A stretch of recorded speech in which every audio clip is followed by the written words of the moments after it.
जी लैल साहब सत श्री अकाल जी। सत श्री अकाल गिल साहब जी जिन्हें भी टैलीविजन चैनल वेख रहे ने और सुन रहे ने सारिਆਂ ਨੂੰ ਸਾਡੇ ਵੱਲੋਂ ਪਿਆਰ ਭਰੀ ਸਤਿ ਸ਼੍ਰੀ ਅਕਾਲ। ਦੋਸਤੋ ਜ਼ਿੰਦਗੀ ਦੇ ਵਿੱਚ ਜਦੋਂ ਵੀ ਅਸੀਂ ਸ਼ੋਅ ਸ਼ੁਰੂ ਕਰਦੇ ਹਾਂ ਔਰ ਅਸੀਂ ਹਮੇਸ਼ਾ ਹੀ ਗੱਲ ਕਹਿੰਦੇ ਕਿ ਤੁਸੀਂ ਤੰਦਰੁਸਤ ਰਹੋ, ਤੁਸੀਂ ਖੁਸ਼ ਰਹੋ ਔਰ ਇਸੇ ਤਰ੍ਹਾਂ ਹੀ ਸਾਨੂੰ ਰਲਮਾ ਮਿਲਮਾ ਪਿਆਰ ਦਿੰਦੇ ਰਹੋ, ਕਿਉਂਕਿ ਜ਼ਿੰਦਗੀ ਦੇ ਵਿੱਚ ਜੇ ਪਿਆਰ ਕਹਿੰਦੇ ਸਤਿਕਾਰ ਤੇ ਪਿਆਰ ਦੋ ਗੱਲਾਂ ਨੇ, ਇਹ ਮਿਲਦੀਆਂ ਰਹਿਣ ਤਾਂ ਫਿਰ ਬੰਦੇ ਨੂੰ ਨੱਚਣ ਨੂੰ ਵੀ ਜੀ ਕਰਦਾ, ਬੰਦੇ ਨੂੰ ਬੋਲਣ ਨੂੰ ਵੀ ਜੀ ਕਰਦਾ। ਜਿਵੇਂ ਕੱਲ੍ਹ ਲਹਿਲ ਸਾਹਿਬ ਦੇ ਫਰੈਂਡ ਨੇ, ਉਹਨਾਂ ਨੇ ਟੋਰਾਂਟੋ ਤੋਂ ਬੜਾ ਹੁੱਬ ਕੇ ਹੱਸ ਗੱਜ ਵੱਜ ਕੇ ਫੋਨ ਕੀਤਾ, ਕਿਉਂਕਿ ਲਹਿਲ ਸਾਹਿਬ ਦੇ ਪੁਰਾਣੇ ਮਿੱਤਰ ਸੀ। ਉਹਨਾਂ ਨੇ ਕਿਹਾ ਵੀ ਲਹਿਲ ਸਾਹਿਬ ਜਦੋਂ ਮੈਂ ਤੁਹਾਨੂੰ ਦੇਖਿਆ ਤਾਂ ਮੈਂ ਗਦ ਹੋ ਗਿਆ ਵੀ ਇੰਨਾ ਪੁਰਾਣਾ ਮਿੱਤਰ ਜਿਹੜਾ ਹੈਗਾ ਉਹ ਸਾਡਾ ਟੈਲੀਵਿਜ਼ਨ ਚੈਨਲ 'ਤੇ ਚੱਲ ਰਿਹਾ।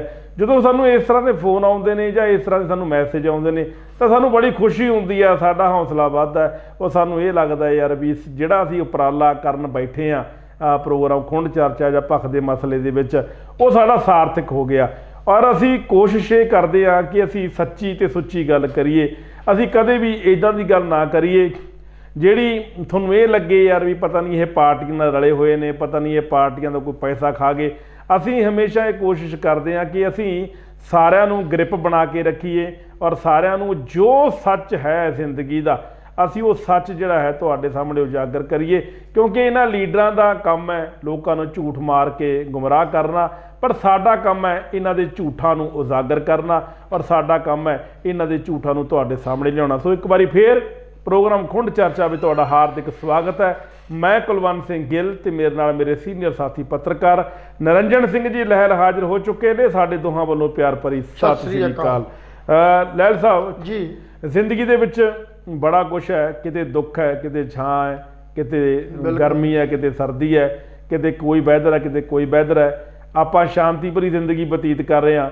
ਉਧਰ ਯੂਕਰੇਨ ਤੇ ਰੂਸ ਦੇ ਵਿੱਚ ਆਕਰਮਣ, ਤੀਜਾ ਵਿਸ਼ਵ ਯੁੱਧ ਲੱਗ ਗਿਆ, ਜਿਹਨੂੰ ਕਹਿ ਸਕਦੇ ਆ ਗਿਣਤੀ ਬਹੁਤ ਜ਼ਿਆਦਾ ਹੁੰਦੀ ਹੈ ਪਰ ਗਿਣਤੀ ਘੱਟ ਇਹਨੂੰ ਡਿਕਲੇਅਰ ਕਰਦੇ ਨੇ ਕਿ ਹਜੇ ਇੰਨੇ ਮਰ ਗਏ, ਇੰਨੇ ਮਰ ਗਏ।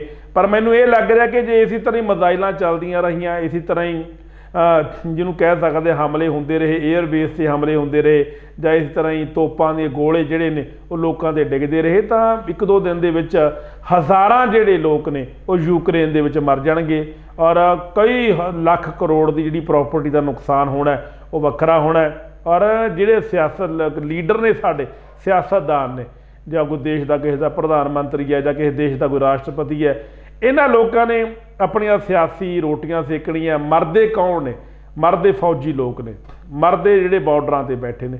ਮਰਦੇ ਕੌਣ ਨੇ? ਜਿਹੜੇ ਇਨੋਸੈਂਟ ਹੁੰਦੇ ਨੇ, ਜਿਨ੍ਹਾਂ ਨੂੰ ਪਤਾ ਹੀ ਨਹੀਂ, ਜਿਨ੍ਹਾਂ ਦਾ ਜੰਗ ਨਾਲ ਕੋਈ ਲੈਣਾ ਦੇਣਾ ਨਹੀਂ, ਜਿਨ੍ਹਾਂ ਦਾ ਕੰਮ ਹੈ ਰੋਜੀ ਰੋਟੀ ਕਮਾਉਣਾ, ਆਪਣੇ ਬੱਚਿਆਂ ਦਾ ਪੇਟ ਪਾਲਣਾ। ਕਿਸੇ ਨੇ ਕੋਈ ਵਿਆਹ ਰੱਖਿਆ ਹੁੰਦਾ ਹੈ, ਕਿਸੇ ਨੇ ਕੋਈ ਸ਼ਗਨ ਵਿਹਾਰ ਰੱਖਿਆ ਹੁੰਦਾ, ਕੋਈ ਸਕੀਮਾਂ ਬਣਾ ਰਿਹਾ ਹੁੰਦਾ ਕਿ ਕੁੜੀ ਮੰਗਣੀ ਹੈ, ਕੋਈ ਸਕੀਮਾਂ ਬਣਾ ਰਿਹਾ ਹੁੰਦਾ ਮੈਂ ਕੱਲ੍ਹ ਆਹ ਕਾਰੋਬਾਰ ਕਰੂੰਗਾ। ਔਰ ਇੰਨੇ ਦੇ ਵਿੱਚ ਬੰਦਾ ਸਕੀਮਾਂ 'ਚ ਉੱਤੋਂ ਤੁਹਾਡੇ ਮਿਜ਼ਾਈਲ ਡਿੱਗ ਪਏ ਔਰ ਸਭ ਕੁਛ ਤਹਿਸ ਨਹਿਸ ਹੋ ਜੇ, ਕਾਰੋਬਾਰ ਬਰਬਾਦ ਹੋ ਜੇ, ਤੁਹਾਡੀਆਂ ਦੇਖਦੇ ਤਾਸ਼ ਦੇ ਪੱਤਿਆਂ ਵਾਂਗੂ ਤੁਹਾਡੀਆਂ ਜ਼ਿੰਦਗੀਆਂ ਬਰਬਾਦ ਹੋ ਜਾਣ ਔਰ ਤੁਹਾਡਾ ਪੂਰਾ ਪਰਿਵਾਰ ਉਸ ਬੰਬਾਰੀ ਦੇ ਵਿੱਚ ਮਰ ਜੇ, ਫਿਰ ਤੁਹਾਡਾ ਕਿਸ ਤਰੀਕੇ ਦਾ ਤੁਹਾਡਾ ਜੀਵਨ ਹੋਊਗਾ? ਕਿਉਂ ਲਹਿਲ ਸਾਹਿਬ?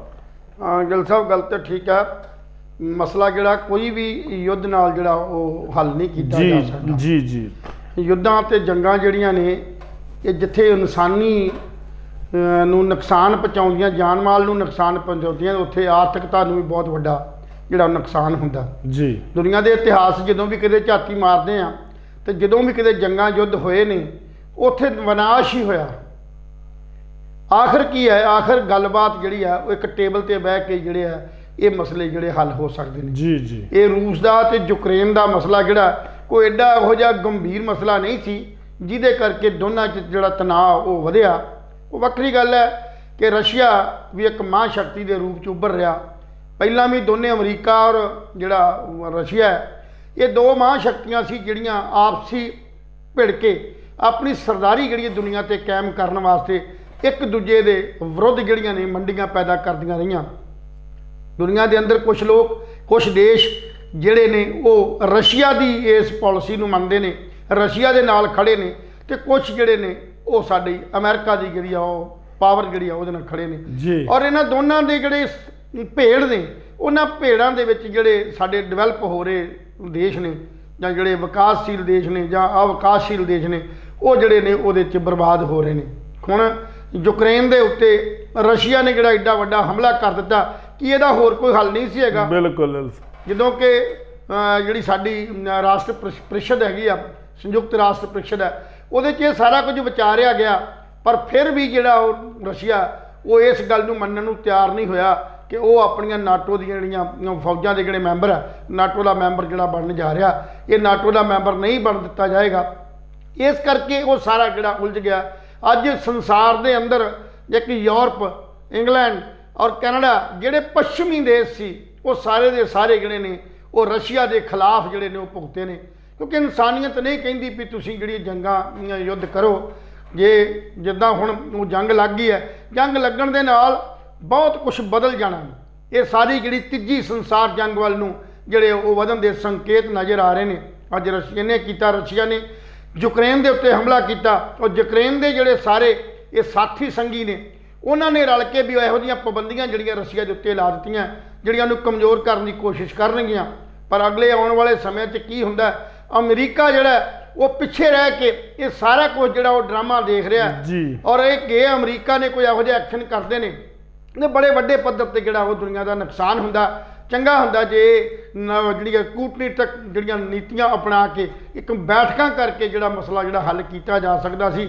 ਇਹਦਾ ਅਸਰ ਕਿਤੇ ਨਾ ਕਿਤੇ ਸਾਡੇ ਜਿਹੜੇ ਭਾਰਤ ਦੇ ਉੱਤੇ ਵੀ ਬਹੁਤ ਬੁਰੀ ਤਰ੍ਹਾਂ ਪੈਣ ਦਾ ਜਿਹੜਾ ਉਹ ਅੱਗੇ ਅਸਰ ਪਏਗਾ। ਤੁਸੀਂ ਦੇਖਿਆ ਹੀ ਹੈ, ਅੱਜ ਉਹ ਮਹਿੰਗਾਈ ਜਿਹੜੀ ਹੈ, ਉਹ ਤੇਲ ਦੀ ਗੱਲ ਜਿਹੜੀ ਚੱਲੀ ਹੈ, ਤੇ ਇਸ ਲੜਾਈ ਦੇ ਨਾਲ ਜਿਹੜਾ ਤੇਲ ਦੀ ਕੀਮਤਾਂ ਜਿਹੜੀਆਂ ਨੇ ਉਹ 1 ਅਪ੍ਰੈਲ ਤੋਂ ਜਿਹੜੀਆਂ ਨੇ ਅਗਲੇ ਮਹੀਨੇ ਉਹ 10 ਮਾਰਚ ਤੋਂ ਬਾਅਦ ਵਧਣ ਵਾਲੇ ਸੰਕੇਤ ਜਾ ਰਿਹਾ। ਮਹਿੰਗਾਈ ਵਧੇਗੀ, ਉਥਲ ਪੁਥਲ ਹੋਏਗੀ। ਇਹ ਸਾਰੇ ਦਾ ਸਾਰਾ ਜਿਹੜਾ ਪਹਿਲਾਂ ਹੀ ਰਾਜਨੀਤਿਕ ਲੋਕ ਚਾਹੁੰਦੇ ਨੇ ਵੀ ਕੋਈ ਇਹੋ ਜਿਹਾ ਮਸਲਾ ਉੱਠੇ ਜੇ ਕਿ ਸਾਡੀ ਜਿਹੜੀ ਹੈ ਉਹ ਅਸੀਂ ਪਿੱਛੇ ਰਹਿ ਕੇ ਇਹ ਸਾਰਾ ਕੁਝ ਵੇਖੀਏ, ਤੇ ਇਲਜ਼ਾਮ ਜਿਹੜਾ ਉਹ ਸੰਸਾਰ ਦੇ ਹੋਰਨਾਂ ਦੇਸ਼ਾਂ ਦੇ ਪਾ ਕੇ ਤੇ ਅਸੀਂ ਭਾਰਤ ਦੇ ਜਿਹੜੇ ਲੋਕ ਆ, ਭਾਰਤ ਦੇ ਲੋਕਾਂ ਦੀ ਲੁੱਟ ਕੀਤੀ ਜਾਵੇ ਜੀ। ਸੋ ਗਿੱਲ ਸਾਹਿਬ, ਇਹ ਜਿਹੜੀ ਲੜਾਈ ਹੈ ਇਹ ਕੋਈ ਚੰਗਾ ਸੰਕੇਤ ਨਹੀਂ ਹੈ। ਉਹਨਾਂ ਬੰਬਾਰੀ ਕਰਕੇ ਉਹਨਾਂ ਦੇ ਕੁਝ ਬੰਕਰ ਜਿਹੜੇ ਨੇ ਉਹ ਉਹਨਾਂ ਦੇ ਹਮਲਾ ਕਰ ਦਿੱਤਾ ਔਰ ਉਹ ਬਰਬਾਦ ਕੀਤੇ ਜਾ ਰਹੇ ਨੇ। ਉਦੋਂ ਰਸ਼ੀਆ ਦੇ ਵੀ ਕਹਿੰਦੇ ਨੇ ਕੁਝ ਜਿਹੜੇ ਜੈਟ ਜਹਾਜ਼ ਨੇ ਉਹ ਯੂਕਰੇਨ ਨੇ ਤਬਾਹ ਕੀਤੇ ਨੇ, ਸੁੱਟੇ ਨੇ। ਇਹ ਕੋਈ ਚੰਗੀ ਗੱਲ ਨਹੀਂ ਹੈ। ਗੱਲ ਹਰ ਹਾਲਤ 'ਚ ਕਿਤੇ ਨਾ ਕਿਤੇ ਇਹ ਗੱਲ ਜ਼ਰੂਰ ਹੈ, ਇੱਕ ਦੂਜੇ ਦਾ ਬਦਲਾ ਲੈਣ ਵਾਸਤੇ, ਇੱਕ ਦੂਜੇ ਨੂੰ ਆਪਣੀ ਮੰਡੀ ਬਣਾਉਣ ਲਈ, ਆਪਣੇ ਤੇ ਕਰਨ ਵਾਸਤੇ। ਕਿਉਂਕਿ ਇਹ ਗੱਲ ਹਰ ਇੱਕ ਨੂੰ ਪਤਾ ਹੀ ਹੈ ਵੀ ਜਦੋਂ ਇਹ ਸੰਯੁਕਤ ਜਿਹੜਾ ਸੰਘ ਸੀ ਇਹ ਇਕੱਠਾ ਸੀ, ਇਹ 'ਚ ਸਾਰੇ ਦੇਸ਼ ਸੀ। ਇਹਨਾਂ ਦੇਸ਼ਾਂ 'ਚੋਂ ਯੂਕਰੇਨ ਬਾਹਰ ਆਇਆ, ਬਾਕੀ ਦੇਸ਼ ਜਿਹੜੇ ਨੇ ਹੌਲੀ ਹੌਲੀ ਕਰਕੇ ਬਾਹਰ ਇਹ 'ਚੋਂ ਆ ਗਏ, ਔਰ ਰਸ਼ੀਆ ਇਕੱਲੇ ਦਾ ਇਕੱਲਾ ਜਿਹੜਾ ਸੀ ਉਹ ਸੁਪਰ ਪਾਵਰ ਜਿਹੜੀ ਆ ਉਹ ਬਣਿਆ। ਔਰ ਸੁਪਰ ਪਾਵਰ ਨੂੰ ਕਾਇਮ ਰੱਖਣ ਵਾਸਤੇ ਰਸ਼ੀਆ ਕੋਲ ਬਹੁਤ ਹਥਿਆਰ ਨੇ। ਇਹ ਦੋਨੇ ਜਿਹੜੇ ਰਸ਼ੀਆ ਔਰ ਅਮਰੀਕਾ, ਇਹ ਗੱਲ ਭਾਵੇਂ ਜਿੰਨੀ ਮਰਜ਼ੀ ਰੌਲਾ ਪਾਈ ਜਾਣ ਵੀ ਹਥਿਆਰਾਂ ਦੇ ਭੰਡਾਰ ਜਿਹੜੇ ਨੇ ਉਹ ਨਹੀਂ ਰੱਖੇ ਜਾਣਗੇ। ਪਹਿਲਾਂ ਵੀ ਇੱਕ ਵਾਰੀ ਬਹੁਤ ਵੱਡੇ ਪੱਧਰ ਤੇ ਜਿਹੜੀ ਉਹ ਮੀਟਿੰਗ ਹੋਈ, ਉਹਦੇ 'ਚ ਤੈਅ ਕੀਤਾ ਗਿਆ ਸੀਗਾ ਵੀ ਇਹ ਹਥਿਆਰਾਂ ਨੂੰ ਜਿਹੜਾ ਨਸ਼ਟ ਕੀਤਾ ਜਾਏਗਾ, ਪਰ ਕਿਸੇ ਨੇ ਨਸ਼ਟ ਨਹੀਂ ਕੀਤਾ। ਮਨੁੱਖ ਨੂੰ ਬਚਾਉਣ ਵਾਸਤੇ ਤੇ ਸਾਰੇ ਸੰਸਾਰ ਕੋਲ ਕੋਈ ਇਹੋ ਜਿਹੀ ਦਵਾਈ ਨਹੀਂ ਜਾਂ ਕੋਈ ਇਹੋ ਜਿਹਾ ਸਾਧਨ ਨਹੀਂ ਵੀ ਮਨੁੱਖਤਾ ਨੂੰ ਬਚਾ ਲਿਆ ਜਾਵੇ, ਪਰ ਮਨੁੱਖਤਾ ਨੂੰ ਖਤਮ ਕਰਨ ਵਾਸਤੇ ਇਹਨਾਂ ਦੇਸ਼ਾਂ ਕੋਲੇ ਇਹੋ ਜਿਹੇ ਮਤਲਬ ਨਿਊਕਲੀਅਰ ਬੰਬ ਨੇ ਜਿਨ੍ਹਾਂ ਨਾਲ ਇੱਕ ਮਿੰਟ ਦੇ ਵਿੱਚ ਜਿਹੜੀ ਹੈ ਉਹ ਸਾਰੀ ਦੁਨੀਆ ਤਬਾਹ ਕੀਤੀ ਜਾ ਸਕਦੀ ਆ। ਸੋ ਅਸੀਂ ਅੱਗ ਦੀ ਉਸ ਭੰਡਾਰ ਦੇ ਉੱਤੇ ਬੈਠੇ ਹਾਂ। ਜੇ ਕਿਤੇ ਇਸ ਭੰਡਾਰ ਨੂੰ ਮਾੜੀ ਜਿਹੀ ਵੀ ਤੀਲੀ ਲੱਗ ਗਈ ਤੇ ਸਾਰਾ ਜਿਹੜਾ ਸੰਸਾਰ ਹੈ ਉਹ ਰਾਖ ਜਿਹੜੀ ਆ ਉਹਦੀ ਢੇਰੀ ਬਣ ਜਾਏਗਾ। ਸੋ ਚੰਗਾ ਹੋਵੇ ਜੇ ਸਾਰੇ ਦੇਸ਼ ਮਿਲ ਕੇ ਰਸ਼ੀਆ ਦੇ ਉੱਤੇ ਦਬਾਅ ਪੈਦਾ ਕਰਨ ਔਰ ਇਹ ਜੰਗ ਨੂੰ ਰੋਕਣ ਦੀ ਕੋਸ਼ਿਸ਼ ਕਰਨ, ਨਹੀਂ ਤੇ ਅਸੀਂ ਸਾਰੇ ਦੇ ਸਾਰੇ ਇਸ ਜੰਗ ਦੀ ਭੇਟ ਚੜ ਜਾਵਾਂਗੇ। ਸੋ ਗਿੱਲ ਸਾਹਿਬ, ਇਹ ਸਾਡੀ ਸਾਰੇ ਸੰਸਾਰ ਨੂੰ ਜਿਹੜੀ ਹੈਗੀ ਆ ਉਹ ਅਪੀਲ ਹੈ। ਤੀਰ ਕਮਾਨ ਦੇ ਵਿੱਚੋਂ ਨਿਕਲ ਚੁੱਕਿਆ। ਯੂਕਰੇਨ ਦਾ ਦਾਅਵਾ ਹੈ ਕਿ ਉਹਨਾਂ ਨੇ 8 ਜਿਹੜੇ ਨੇ ਆਪਣਾ ਜਿਹਨੂੰ ਕਹਿ ਸਕਦੇ ਆ 에ਅਰਬੇਸ ਨੂੰ ਖਤਮ ਕਰਤਾ। ਰੂਸੀ ਜਹਾਜ਼ ਜਿਹੜੇ ਨੇ 8 ਨੇ, 5 ਰੂਸੀ ਜਹਾਜ਼ ਉਹ ਸਿੱਟ ਲਏ, ਇੱਕ ਰੂਸੀ ਹੈਲੀਕਾਪਟਰ ਸਿੱਟ ਲਿਆ। ਉਧਰੋਂ 7 ਲੋਕ ਜਿਹੜੇ ਰੂਸੀ ਗੋਲੀਬਾਰੀ ਵਿੱਚ ਘੱਟੋ ਘੱਟ ਫਿਲਹਾਲ ਜਿਹੜਾ ਅੰਕੜਾ ਕਹਿੰਦਾ ਉਹ 7 ਲੋਕ ਮਾਰੇ ਗਏ ਨੇ, 9 ਜ਼ਖਮੀ ਨੇ। ਔਰ ਸਭ ਤੋਂ ਵੱਡੀ ਗੱਲ ਇਹ ਹੈ ਕਿ ਇਹ ਗਿਣਤੀ ਜਿਹੜੀ ਹੈ ਇਹ ਬਹੁਤ ਘੱਟ ਦੱਸੀ ਜਾ ਰਹੀ ਹੈ। ਹਾਲਾਂਕਿ ਇੱਕ ਮਿਜ਼ਾਈਲ ਡਿੱਗਦੀ ਹੈ, ਇਹ ਹੋ ਸਕਦਾ ਕਿ ਮਿਜ਼ਾਈਲ ਡਿੱਗੀ ਉਹ 7 ਬੰਦੇ ਮਾਰੇ ਗਏ ਹੁਣ। ਆਸ ਪਾਸ ਆਂਢ ਗੁਆਂਢ ਬੜਾ ਕੁਛ ਹੈ। ਸੋ ਜ਼ਿੰਦਗੀ ਦੇ ਵਿੱਚ ਦੋਸਤੋ ਇਹ ਇਸ ਤਰ੍ਹਾਂ ਦੀਆਂ ਜੰਗਾਂ ਪਹਿਲਾਂ ਵੀ ਲੜੀਆਂ ਗਈਆਂ। ਹਿੰਦੁਸਤਾਨ ਦੇ ਪਾਕਿਸਤਾਨ ਦੇ ਵਿੱਚ ਲੜਾਈ ਹੋਈ, ਲੱਖਾਂ ਦੁਨੀਆ ਮਰ ਗਈ, ਹੁਣ ਵੀ ਲੱਖਾਂ ਦੁਨੀਆ ਮਰ ਜਾਣੀ ਹੈ। ਔਰ ਇਹ ਜਿਹੜੀਆਂ ਜੰਗਾਂ ਨੇ ਇਹ ਜੰਗਾਂ ਕਦੇ ਵੀ ਕਿਸੇ ਲਈ ਕੋਈ ਚੰਗੀ ਖਬਰ ਨਹੀਂ ਲੈ ਕੇ ਆਉਂਦੀਆਂ, ਹਮੇਸ਼ਾ ਮਾੜੀ ਖਬਰ ਲੈ ਕੇ ਆਉਂਦੀਆਂ। ਹੁਣ ਕਿਸੇ ਬੱਚੇ ਦਾ ਪਿਓ ਮਰ ਜਾਣਾ, ਕਿਸੇ ਘਰ ਵਾਲੀ ਦਾ ਸੁਹਾਗ ਉੱਜੜ ਜਾਣਾ, ਕਿਸੇ ਦਾ ਦਾਦਾ ਮਰ ਜਾਣਾ, ਕਿਸੇ ਦਾ ਪੜਦਾਦਾ ਮਰ ਜਾਣਾ, ਕਿਸੇ ਦੀ ਭੂਆ ਮਾਸੀ ਮਾਮੀ, ਹੈ ਨਾ। ਰਿਸ਼ਤੇ ਜਿਹੜੇ ਨੇ ਇਸ ਬੰਬਾਰੀ ਦੇ ਵਿੱਚ ਤਹਿਸ ਨਹਿਸ ਹੋ ਜਾਣੇ ਨੇ। ਬਿਲਡਿੰਗਾਂ ਜਿਹੜੀਆਂ ਚਮਚਮਾਉਂਦੀਆਂ ਬਿਲਡਿੰਗਾਂ ਸੀ ਉਹ ਖੰਡਰਾਂ ਦੇ ਵਿੱਚ ਤਬਦੀਲ ਹੋ ਜਾਣੀਆਂ ਨੇ। ਜਿਹੜੇ ਏਅਰਵੇਸਾਂ ਦੇ ਜਹਾਜ਼ ਕਦੇ ਉੱਡਦੇ ਨੇ ਜਾਂ ਲੈਂਡ ਹੁੰਦੇ ਨੇ, ਉਹ ਏਅਰਵੇਸ 'ਤੇ ਜਹਾਜ਼ ਉੱਡਣੇ ਬੰਦ ਹੋ ਜਾਣੇ ਨੇ। ਉਧਰੋਂ ਹਿੰਦੁਸਤਾਨ ਦੀ ਗੌਰਮੈਂਟ ਨੇ ਇੰਡੀਅਨ ਏਅਰਲਾਈਨਸ ਦਾ ਇੱਕ ਜਹਾਜ਼ ਯੂਕਰੇਨ ਨੂੰ ਜਾ ਰਿਹਾ ਸੀ, ਉਹ ਉਹਨਾਂ ਨੇ ਵਾਪਸ ਬੁਲਾ ਲਿਆ ਵੀ ਹੁਣ ਨਹੀਂ ਜਾ ਸਕਦਾ। ਔਰ ਉਧਰੋਂ ਇੰਡੀਅਨ ਗੌਰਮੈਂਟ ਨੇ ਇੱਕ ਐਡਵਾਈਜ਼ਰੀ ਜਾਰੀ ਕਰਤੀ ਦੂਤਾਵਾਸ ਨੇ ਦਿੱਲੀ ਤੋਂ ਕਿ ਜਿੱਥੇ ਵੀ ਰਹੋ ਤੁਸੀਂ ਸੁਰੱਖਿਅਤ ਰਹੋ। ਇੱਕ ਬੜਾ ਅਜੀਬ ਜਿਹਾ, ਮੈਨੂੰ ਤਾਂ ਇਹ ਅਟਪਟਾ ਜਿਹਾ ਬਿਆਨ ਲੱਗ ਰਿਹਾ ਲਹਿਲ ਸਾਹਿਬ, ਵੀ ਉਹਨਾਂ ਦੇ ਹਾਲ ਤੇ ਛੱਡਤਾ ਵੀ ਤੁਸੀਂ ਇੱਥੇ ਜਿੱਥੇ ਰਹਿੰਦੇ ਹੋ, ਜੇ ਮੰਨ ਲਓ ਯੂਕਰੇਨ 'ਚ ਰਹਿੰਦੇ ਹੋ ਤਾਂ ਤੁਸੀਂ ਸੁਰੱਖਿਅਤ ਕਿਵੇਂ ਰਹਿ ਸਕਦੇ ਨੇ, ਉੱਪਰੋਂ ਬੰਬ ਡਿੱਗੀ ਜਾਂਦੇ ਨੇ। ਇਹਦਾ ਮੂਰਖਤਾ ਵਾਲੀ ਗੱਲ ਹੈ ਮੇਰੇ ਹਿਸਾਬ ਦੇ ਨਾਲ। ਚਾਹੀਦਾ ਤਾਂ ਇਹ ਹੈ ਕਿ ਹਿੰਦੁਸਤਾਨ ਨੂੰ ਦਵਾ ਜਿਹੜੇ ਭਾਰਤੀ ਜਾਂ ਪੰਜਾਬੀ ਜਾਂ ਵਿਦਿਆਰਥੀ ਉੱਥੇ ਫਸੇ ਹੋਏ ਨੇ ਉਹਨਾਂ ਨੂੰ ਕੱਢ ਕੇ ਲੈ ਕੇ ਆਓ। ਹਾਲਾਂਕਿ ਉਹ ਕੱਢ ਵੀ ਲਏ, ਐਸੀ ਗੱਲ ਨਹੀਂ ਕਿ ਆਏ ਨਹੀਂ, ਵਾਪਸ ਨਹੀਂ ਆਏ, ਆ ਵੀ ਗਏ ਨੇ, ਪਰ ਗਿਣਤੀ ਜ਼ਿਆਦਾ ਹੈ, ਆਏ ਘੱਟ ਨੇ। ਔਰ ਤੁਸੀਂ ਸੋਚੋ ਵੀ ਬਹੁਤ ਬੁਰਾ ਹਾਲ ਹੈ। ਇੱਧਰ ਮੋਹਾਲੀ ਸ਼ਹਿਰ ਦੇ ਵਿੱਚ ਵੀ ਇੱਕ ਸਟੂਡੈਂਟ ਯੂਕਰੇਨ 'ਚ ਪੜ੍ਹਦਾ, ਉਹਦੇ ਪਰਿਵਾਰ ਦੀ ਬੜੀ ਚਿੰਤਾ ਜਿਹੜੀ ਹੈਗੀ ਹੈ ਉਹ ਬਣੀ ਹੋਈ ਹੈ। ਉਹ ਇਸੇ ਦੀ ਗੱਲ ਮੈਂ ਕਰਨ ਲੱਗਾ ਸੀ ਵੀ ਜਿਹੜੇ ਯੂਕਰੇਨ ਦੇ ਵਿੱਚ ਜਿਹੜੇ ਸਾਡੇ ਅਧਿਆਪਕ ਜਿਹੜੇ ਸਾਡੇ ਸਟੂਡੈਂਟ ਫਸੇ ਹੋਏ ਨੇ ਜਾਂ ਹੋਰ ਪਰਿਵਾਰ ਨੇ, ਸਾਡੀ ਸਰਕਾਰ ਦਾ, ਭਾਰਤ ਸਰਕਾਰ ਦਾ ਪਹਿਲਾ ਫਰਜ਼ ਬਣਦਾ ਸੀ ਵੀ ਕਿਸੇ ਨਾ ਕਿਸੇ ਤਰੀਕੇ ਦੇ ਨਾਲ ਉਹਨਾਂ ਨੂੰ ਬਾਹਰ ਕੱਢ ਕੇ ਲਿਆਂਦਾ ਜਾਵੇ। ਔਰ ਦੂਸਰੇ ਪਾਸੇ ਵੇਖੋ, ਇਹ ਜਿਹੜੀਆਂ ਬੱਸਿਸ ਨੇ, ਕੰਪਨੀਆਂ ਨੇ, ਜਿਹੜੀਆਂ ਹਵਾਈ ਕੰਪਨੀਆਂ ਨੇ, ਉਹਨਾਂ ਨੇ ਆਪਣੇ ਕਿਰਾਏ ਜਿਹੜੇ ਨੇ ਉਹ ਬਹੁਤ ਵਧਾਤੇ ਨੇ ਜੀ। ਸੋ ਚੰਗਾ ਹੁੰਦਾ ਜੇ ਹਵਾਈ ਕੰਪਨੀਆਂ ਖੁਦ ਜਿਹੜੀ ਆ ਇਹ ਸੇਵਾ ਨਿਭਾਉਂਦੀਆਂ ਔਰ ਉਹਨਾਂ ਪਰਿਵਾਰਾਂ ਨੂੰ ਬਾਹਰ ਕੱਢ ਕੇ ਆਪੋ ਆਪਣੇ ਦੇਸ਼ਾਂ 'ਚ ਪਹੁੰਚਾਉਂਦੀਆਂ। ਅੱਜ ਮੋਹਾਲੀ ਦਾ ਜਿਹੜਾ ਪਰਿਵਾਰ ਦੀ ਗੱਲ ਸਾਹਿਬ ਤੁਸੀਂ ਕੀਤੀ ਹੈ, ਉਹ ਰੋ ਰੋ ਕੇ ਵਿਚਾਰੇ ਕਹਿ ਰਹੇ ਨੇ ਕਿ ਉਹਨਾਂ ਕੋਲ ਪੈਸੇ ਨਹੀਂ ਹੈ ਆਪਣੇ ਉੱਥੋਂ ਬੱਚੇ ਨੂੰ ਮੰਗਾਉਣ ਵਾਸਤੇ। ਟਿਕਟ ਇੰਨੀ ਮਹਿੰਗੀ ਹੋ ਚੁੱਕੀ ਆ ਕਿ ਉਹ ਬੱਚੇ ਕੋਲ ਪੈਸੇ ਨਹੀਂ ਹੈਗੇ ਔਰ ਉਹ ਆ ਨਹੀਂ ਸਕਦਾ। ਰੱਬ ਨਾ ਕਰੇ, ਰੱਬ ਦਾ ਮਤਲਬ ਜਿਹੜੇ ਉਹ ਰੱਖਿਆ ਕਰੇ, ਕਹਿਣ ਦਾ ਭਾਵ ਵੀ ਉਹਦੇ ਵਰਗੇ ਪਤਾ ਨਹੀਂ ਕਿੰਨੇ ਹੋਰ ਨੇ ਜਿਹੜੇ ਕਿਸੇ ਦੇ ਮਤਲਬ ਸੰਪਰਕ ਅਜੇ ਤੱਕ ਨਹੀਂ ਆਏ।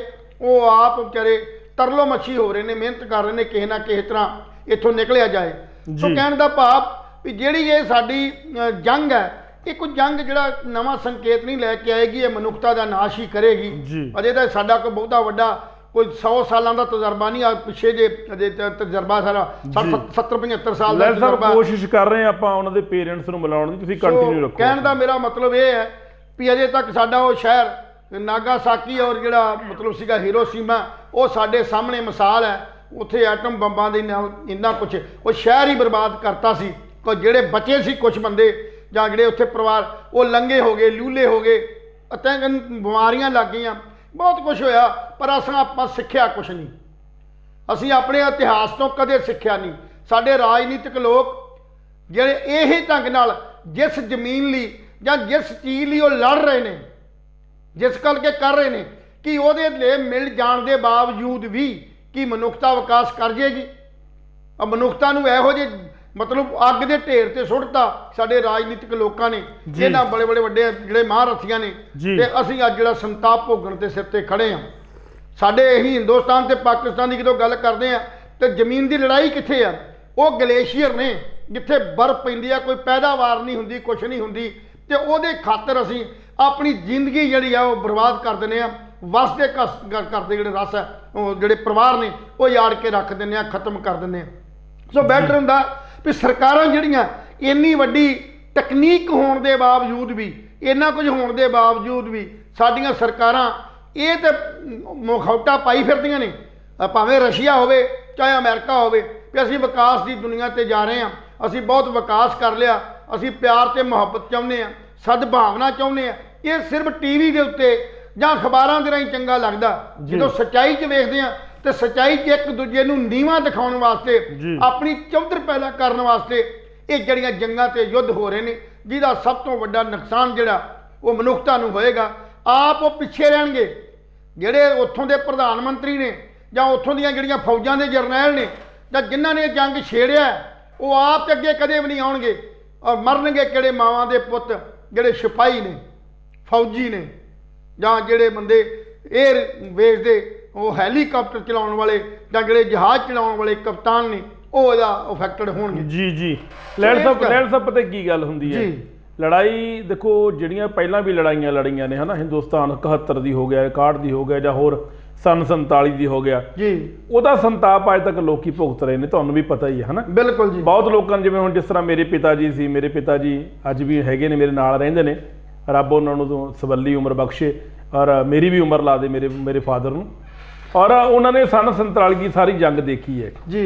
ਉਹ 6-7 ਸਾਲ ਦੇ ਸੀ ਜਦੋਂ ਉਹ ਸੀਗੇ, ਤੇ ਉਮਰ ਸੀ ਉਹਨਾਂ ਦੀ ਜੀ। ਔਰ ਉਸ ਉਮਰ ਦੇ ਵਿੱਚ ਉਹਨਾਂ ਨੇ ਖੁਦ ਦੱਸਿਆ ਵੀ ਕਿਸ ਤਰੀਕੇ ਨਾਲ ਵੱਡਾ ਟੁੱਕੀ ਹੋਈ, ਕਿਸ ਤਰੀਕੇ ਦੇ ਨਾਲ ਲੋਕਾਂ ਨੂੰ ਹਰਾਸ ਕੀਤਾ ਗਿਆ, ਕਿਸ ਤਰੀਕੇ ਨਾਲ ਧੀਆਂ ਭੈਣਾਂ ਦੀ ਇੱਜ਼ਤਾਂ ਲੁੱਟੀਆਂ ਗਈਆਂ, ਕਿਸ ਤਰੀਕੇ ਦੇ ਨਾਲ ਕਤਲੋ ਗਾਰਤ ਕੀਤੀ ਗਈ। ਮੁਸਲਮਾਨ ਤੇ ਸਿੱਖ ਹਿੰਦੂ ਜਿਹੜੇ ਆਪਸ ਵਿੱਚ ਭਾਈਚਾਰਕ ਸਾਂਝ ਸੀ, ਕਿਸ ਤਰੀਕੇ ਦੇ ਨਾਲ ਉਹ ਦੇਖਦੇ ਦੇਖਦੇ ਚੰਦ ਮਿੰਟਾਂ ਸਕਿੰਟਾਂ ਦੇ ਵਿੱਚ ਉਹ ਬੈਰੀ ਬਣ ਗਏ।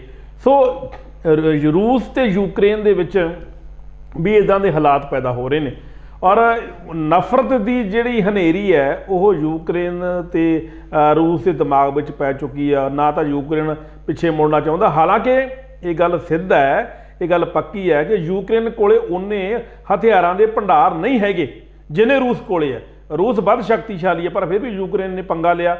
ਪੰਗਾ ਇਨ ਸੈਂਸ ਮਤਲਬ ਯੂਕਰੇਨ ਲੜਾਈ ਲੜਨ ਲਈ ਤਿਆਰ ਹੈ। ਇਹਦਾ ਮਤਲਬ ਇਹ ਹੈ ਵੀ ਜਿਹੜੀਆਂ ਈਗੋ ਪਾਵਰਸ ਨੇ, ਪੋਲੀਟੀਕਲੀ ਈਗੋ ਪਾਵਰਸ ਨੇ, ਇਹ ਹਮੇਸ਼ਾ ਹਾਵੀ ਰਹੀਆਂ ਨੇ, ਚਾਹੇ ਉਹ ਹਿੰਦੁਸਤਾਨ ਦਾ ਵਜ਼ੀਰ ਆਲਮ ਹੈ, ਚਾਹੇ ਉਹ ਪਾਕਿਸਤਾਨ ਦਾ ਵਜ਼ੀਰ ਆਲਮ ਹੈ, ਚਾਹੇ ਉਹ ਅਮਰੀਕਾ ਦਾ ਹੈ। ਹੁਣ ਇਹ ਅਮਰੀਕਾ ਜਿਹੜਾ ਹੈਗਾ ਉਹ ਤਮਾਸ਼ਾ ਵੇਖੀ ਜਾਂਦਾ, ਉਧਰੋਂ ਆਪਣਾ ਯੂਕੇ ਦੇ ਜਿਹੜੇ ਨੇ ਬੋਰਿਸ ਜੌਨਸਨ, ਠੀਕ ਹੈ ਨਾ, ਪ੍ਰਧਾਨ ਮੰਤਰੀ, ਉਹ ਕਹਿੰਦੇ ਵੀ ਰੂਸ ਨੂੰ ਦਿੱਤਾ ਜਾਵੇਗਾ ਨਿਰਣਾਇਕ ਜਵਾਬ। ਹੁਣ ਕੀ ਨਿਰਣਾਇਕ ਜਵਾਬ ਹੋਏਗਾ ਇਹ ਤਾਂ ਹੁਣ ਬੋਰਿਸ ਸਾਹਿਬ ਜਾਣ ਸਕਦੇ ਨੇ, ਔਰ ਜਦੋਂ ਇਹ ਜਵਾਬ ਦੇਣਗੇ ਉਦੋਂ ਉੱਥੇ ਲੱਖਾਂ ਬੰਦਾ ਮਰ ਜਾਣਾ, ਯੂਕਰੇਨ ਤਬਾਹ ਹੋ ਜਾਣਾ, ਜਾਂ ਰੂਸ ਦਾ ਨੁਕਸਾਨ ਹੋ ਜਾਣਾ। ਇਹ ਤਾਂ ਗੱਲ ਨਹੀਂ ਹੈ ਲਹਿਲ ਸਾਹਿਬ ਵੀ ਕੱਲਾ ਯੂਕਰੇਨ ਦਾ ਨੁਕਸਾਨ ਹੋਣਾ, ਰੂਸ ਦਾ ਵੀ ਨੁਕਸਾਨ ਹੋਣਾ ਹੈ। ਬਿਲਕੁਲ ਜੀ। ਬੰਬਾਰੀ ਜੇ ਮਿਜ਼ਾਈਲਾਂ ਇੱਧਰੋਂ ਜਾ ਰਹੀਆਂ ਨੇ ਯੂਕਰੇਨ ਵਾਲੇ ਪਾਸੇ, ਤੇ ਯੂਕਰੇਨ ਤੋਂ ਮਿਜ਼ਾਈਲਾਂ ਰੂਸ ਵਾਲੇ ਪਾਸੇ ਵੀ ਆਉਣਗੀਆਂ। ਕਿਉਂਕਿ ਯੂਕਰੇਨ ਦਾ ਇਹ ਹੈ, ਯੂਕਰੇਨ ਜਿਹੜੀਆਂ ਨਾਟੋ ਜਿਹੜੀਆਂ ਸਾਡੀਆਂ ਫੌਜਾਂ ਨੇ ਉਹਨਾਂ ਦੇ ਜਿਹੜੇ ਉਹ ਮੈਂਬਰ ਨੇ। ਜਦੋਂ ਕਿ ਇੱਥੋਂ ਹੀ ਰੋਕਣ ਵਾਸਤੇ ਜਿਹੜੀ ਲੜਾਈ ਹੈ, ਸਭ ਤੋਂ ਪਹਿਲਾਂ ਤਾਂ ਇਹੀ ਗੱਲ ਸੀ ਵੀ ਜਿਸ ਵੇਲੇ ਯੂਕਰੇਨ ਜਿਹੜਾ ਉਹ ਉਸ ਸੰਯੁਕਤ ਰਾਸ਼ਟਰ ਚੋਂ ਜਦੋਂ ਬਾਹਰ ਆਇਆ, ਸੰਯੁਕਤ ਸੰਘ ਤੋਂ ਬਾਹਰ ਆਇਆ, ਤੇ ਉਸ ਵੇਲੇ ਰਸ਼ੀਆ ਕਹਿੰਦਾ ਵੀ ਇੱਕ ਸ਼ਰਤ ਲਾਤੀ ਗਈ ਸੀ ਵੀ ਤੁਸੀਂ ਜਿਹੜੀ ਹੈ ਨਾਟੋ ਫੌਜਾਂ ਦੇ ਜਿਹੜੇ ਉਹ ਮੈਂਬਰ ਨਹੀਂ ਬਣੋਗੇ। ਅਖੀਰੀ ਲਾਸਟ ਸਾਲ ਭਰ ਆਏ ਬਗਾਏ ਗੱਲਾਂ ਜਦੋਂ ਕਰਦਿਆਂ ਅੱਜ ਵਕਤ ਇਹ ਆ ਗਿਆ ਵੀ ਉਹ ਨਾਟੋ ਦਾ ਮੈਂਬਰ ਬਣ ਗਿਆ। ਸੋ ਅੱਜ ਸਾਰੀਆਂ ਜਿਹੜੀਆਂ ਨਾਟੋ ਦੀਆਂ ਜਿਹੜੀਆਂ ਉਹ ਸੰਘ ਦੀਆਂ ਫੌਜਾਂ ਨੇ ਉਹ ਸਾਰੀਆਂ ਦੀਆਂ ਸਾਰੀਆਂ ਜਿਹੜੀਆਂ ਨੇ ਯੂਕਰੇਨ ਦੀ ਪਿੱਠ ਤੇ ਖੜੀਆਂ ਨੇ। ਉਹਦੇ ਨਾਲ ਸਰਦਾਰੀ ਜਿਹੜੀ ਹੈਗੀ ਆ ਉਹ ਅਮਰੀਕਾ ਦੀ ਆ ਜੀ। ਸਾਰਾ ਪੱਛਮੀ ਜਿਹੜਾ ਪੱਛਮ ਹੈ ਉਹ ਪੂਰੇ ਦਾ ਪੂਰਾ ਜਿਹੜਾ ਉਹ ਰਸ਼ੀਆ ਦੇ ਖਿਲਾਫ ਅੱਜ ਜਿਹੜਾ ਭੁਗਤ ਰਿਹਾ ਔਰ ਇਹਦੇ ਯੂਕਰੇਨ ਦੇ ਪੱਖ 'ਚ ਜਾ ਰਿਹਾ ਜੀ। ਸੋ ਇਸ ਕਰਕੇ ਇੱਕ ਮੰਡੀ ਬਣ ਗਈ ਜੀ, ਇੱਕ ਮੰਡੀ ਦੇ ਤੌਰ ਤੇ ਹਥਿਆਉਣ ਦੀ ਗੱਲ ਆ ਵੀ ਇਹ ਮੇਰੇ ਕੋਲ ਨੇ, ਆ ਮੇਰੇ ਕੋਲੇ ਨੇ। ਇਸੇ ਤਰ੍ਹਾਂ ਭਾਰਤ ਦੀ ਜਿਹੜੀ 47 ਦੀ ਜੰਗ ਸੀ ਉਹ ਵੀ ਸਾਡੀ ਰਾਜਨੀਤਿਕ ਲੋਕਾਂ ਦੀ ਚਾਲ ਸੀ ਜੀ। ਉਹਨਾਂ ਨੇ ਆਪਣੇ ਸਿਆਸੀ ਮਨੋਰਥ ਪੂਰੇ ਕਰਨ ਵਾਸਤੇ ਸਾਡੇ ਜਿਹੜੇ ਬੰਦੇ ਗੁਰਦਾਸਪੁਰ ਜ਼ਿਲ੍ਹੇ 'ਚ ਰਹਿਣ ਵਾਲੇ ਨੇ ਜਾਂ ਅੰਮ੍ਰਿਤਸਰ ਦੇ ਰਹਿਣ ਵਾਲੇ ਨੇ ਜਾਂ ਸਾਡੇ ਫਿਰੋਜ਼ਪੁਰ ਦੇ ਜਿਹੜਾ ਸਾਰਾ ਉਹ ਬੈਲਟ ਜਿਹੜੀ ਸਰਹੱਦੀ ਬੈਲਟ ਆ ਉੱਥੋਂ ਦੇ ਰਹਿਣ ਵਾਲੇ ਨੇ, ਉਹਨਾਂ ਨੂੰ ਪੁੱਛ ਕੇ ਵੇਖੋ 1947 ਦਾ ਸੰਤਾਪ ਉਹਨਾਂ ਨੇ ਕਿਵੇਂ ਹੰਡਾਇਆ। ਉਹਨਾਂ ਨੇ ਕਿਵੇਂ 62 ਦੀ ਲੜਾਈ ਜਦੋਂ ਚੀਨ ਤੇ ਭਾਰਤ ਦੀ ਲੜਾਈ ਹੋਈ ਆ ਉਦੋਂ ਕਿਵੇਂ ਸੰਤਾਪ ਹੰਡਾਇਆ। 1971 ਦੀ ਲੜਾਈ ਜਦੋਂ ਹੋਈ, ਜਦੋਂ ਬੰਗਲਾਦੇਸ਼ ਜਿਹੜਾ ਸੀ ਉਹ ਅੱਡ ਹੋਇਆ, ਬੰਗਲਾਦੇਸ਼ ਦੀ ਆਜ਼ਾਦੀ ਲਈ ਭਾਰਤ ਨੇ ਉਹਦੀ ਮਦਦ ਕੀਤੀ ਤੇ ਉਹ ਬੰਗਲਾਦੇਸ਼ ਆਜ਼ਾਦ ਹੋ ਗਿਆ। ਬੰਗਲਾਦੇਸ਼ ਤੇ ਯੂ ਆਜ਼ਾਦ ਹੋਇਆ, ਪਰ ਆਪਣੀ ਸਾਡੀ ਜਿਹੜੀ ਆ ਬਹੁਤ ਵੱਡੀ ਬਰਬਾਦੀ ਜਿਹੜੀ ਆ ਉਹਨਾਂ ਜ਼ਿਲ੍ਹਿਆਂ ਦੇ ਲਾਗੇ ਦੀ ਹੋਈ। 1971 ਤੋਂ ਬਾਅਦ ਲੜਾਈ ਜਿਹੜੀ 1971 ਦੀ ਲੜਾਈ ਸੀ ਉਹਦੇ 'ਚ ਵੀ ਬਹੁਤ ਵੱਡੀ ਜਿਹੜੀ ਆ ਉਹ ਸਾਡੀ ਜਿਹੜੀ ਬਰਬਾਦੀ ਹੋਈ। ਸੋ ਕਹਿਣ ਦਾ ਭਾਵ ਇਹ ਰਾਜਨੀਤਿਕ ਲੋਕਾਂ ਦੀ ਜਿਹੜੀ ਸੋਚ ਹੈ ਉਹ ਮਨੁੱਖਤਾ ਨੂੰ ਬਚਾਉਣ ਵੱਲ ਨਹੀਂ, ਸਗੋਂ ਉਹ ਮਨੁੱਖਤਾ ਤਬਾਹ ਕਰਨ ਵਾਲੇ ਪਾਸੇ ਆ। ਇਸ ਕਰਕੇ ਹਰ ਗੱਲ ਜਿਹੜੀ ਆ ਉਹ ਇੱਕ ਟੇਬਲ ਤੇ ਬਹਿ ਕੇ ਕੂਟਨੀਤਿਕ ਤਰੀਕੇ ਦੇ ਨਾਲ ਇਹ ਕਰਵਾਈ ਜਾ ਸਕਦੀ ਹੈ, ਪਰ ਉਹ ਆਪਣੀ ਹੈਂਕੜ ਨੂੰ ਜਿਤਾਉਣ ਵਾਸਤੇ, ਆਪਣੀ ਗੱਲ ਨੂੰ ਮਨਵਾਉਣ ਵਾਸਤੇ ਆਪਣੀ ਤਾਕਤ ਦਾ ਜਿਹੜਾ ਵਿਖਾਵਾ ਜਿਹੜਾ ਕੀਤਾ ਜਾਂਦਾ। ਅੱਜ ਜਿਹੜਾ ਤਾਕਤ ਦਾ ਵਿਖਾਵਾ ਰਸ਼ੀਆ ਕਰ ਰਿਹਾ ਉਹ ਇਸੇ ਕਰਕੇ ਹੀ ਆ। ਤੇ ਭਾਰਤ ਵਰਗੇ ਦੇਸ਼ ਨੂੰ ਜਿਹੜਾ ਲੋਕਤੰਤਰਕ ਦੇਸ਼ ਹੈ ਜਿੱਥੇ ਵੱਖ-ਵੱਖ ਧਰਮਾਂ ਦੇ ਲੋਕ ਜਿਹੜੇ ਨੇ ਉਹ ਵਸ ਰਹੇ ਨੇ, ਵੱਖ-ਵੱਖ ਬੋਲੀਆਂ ਜਾਂਦੀਆਂ ਨੇ, ਵੱਖ-ਵੱਖ ਸਾਡੇ ਜਿਹੜੇ ਨੇ ਉਹ ਸੱਭਿਆਚਾਰ ਅਲੱਗ-ਅਲੱਗ ਨੇ, ਪਰ ਅਲੱਗ-ਅਲੱਗ ਹੋਣ ਦੇ ਬਾਵਜੂਦ ਵੀ ਅਸੀਂ ਇੱਕ ਲੋਕਤੰਤਰ ਦੇ ਜਿਹੜੇ ਧਰਮ ਨਿਰਪੱਖ ਦੇ ਜਿਹੜੇ ਨਿਰਪਤਾ ਦੇ ਬੰਦੇ ਆ ਉਹ ਰਹਿ ਰਹੇ ਆ।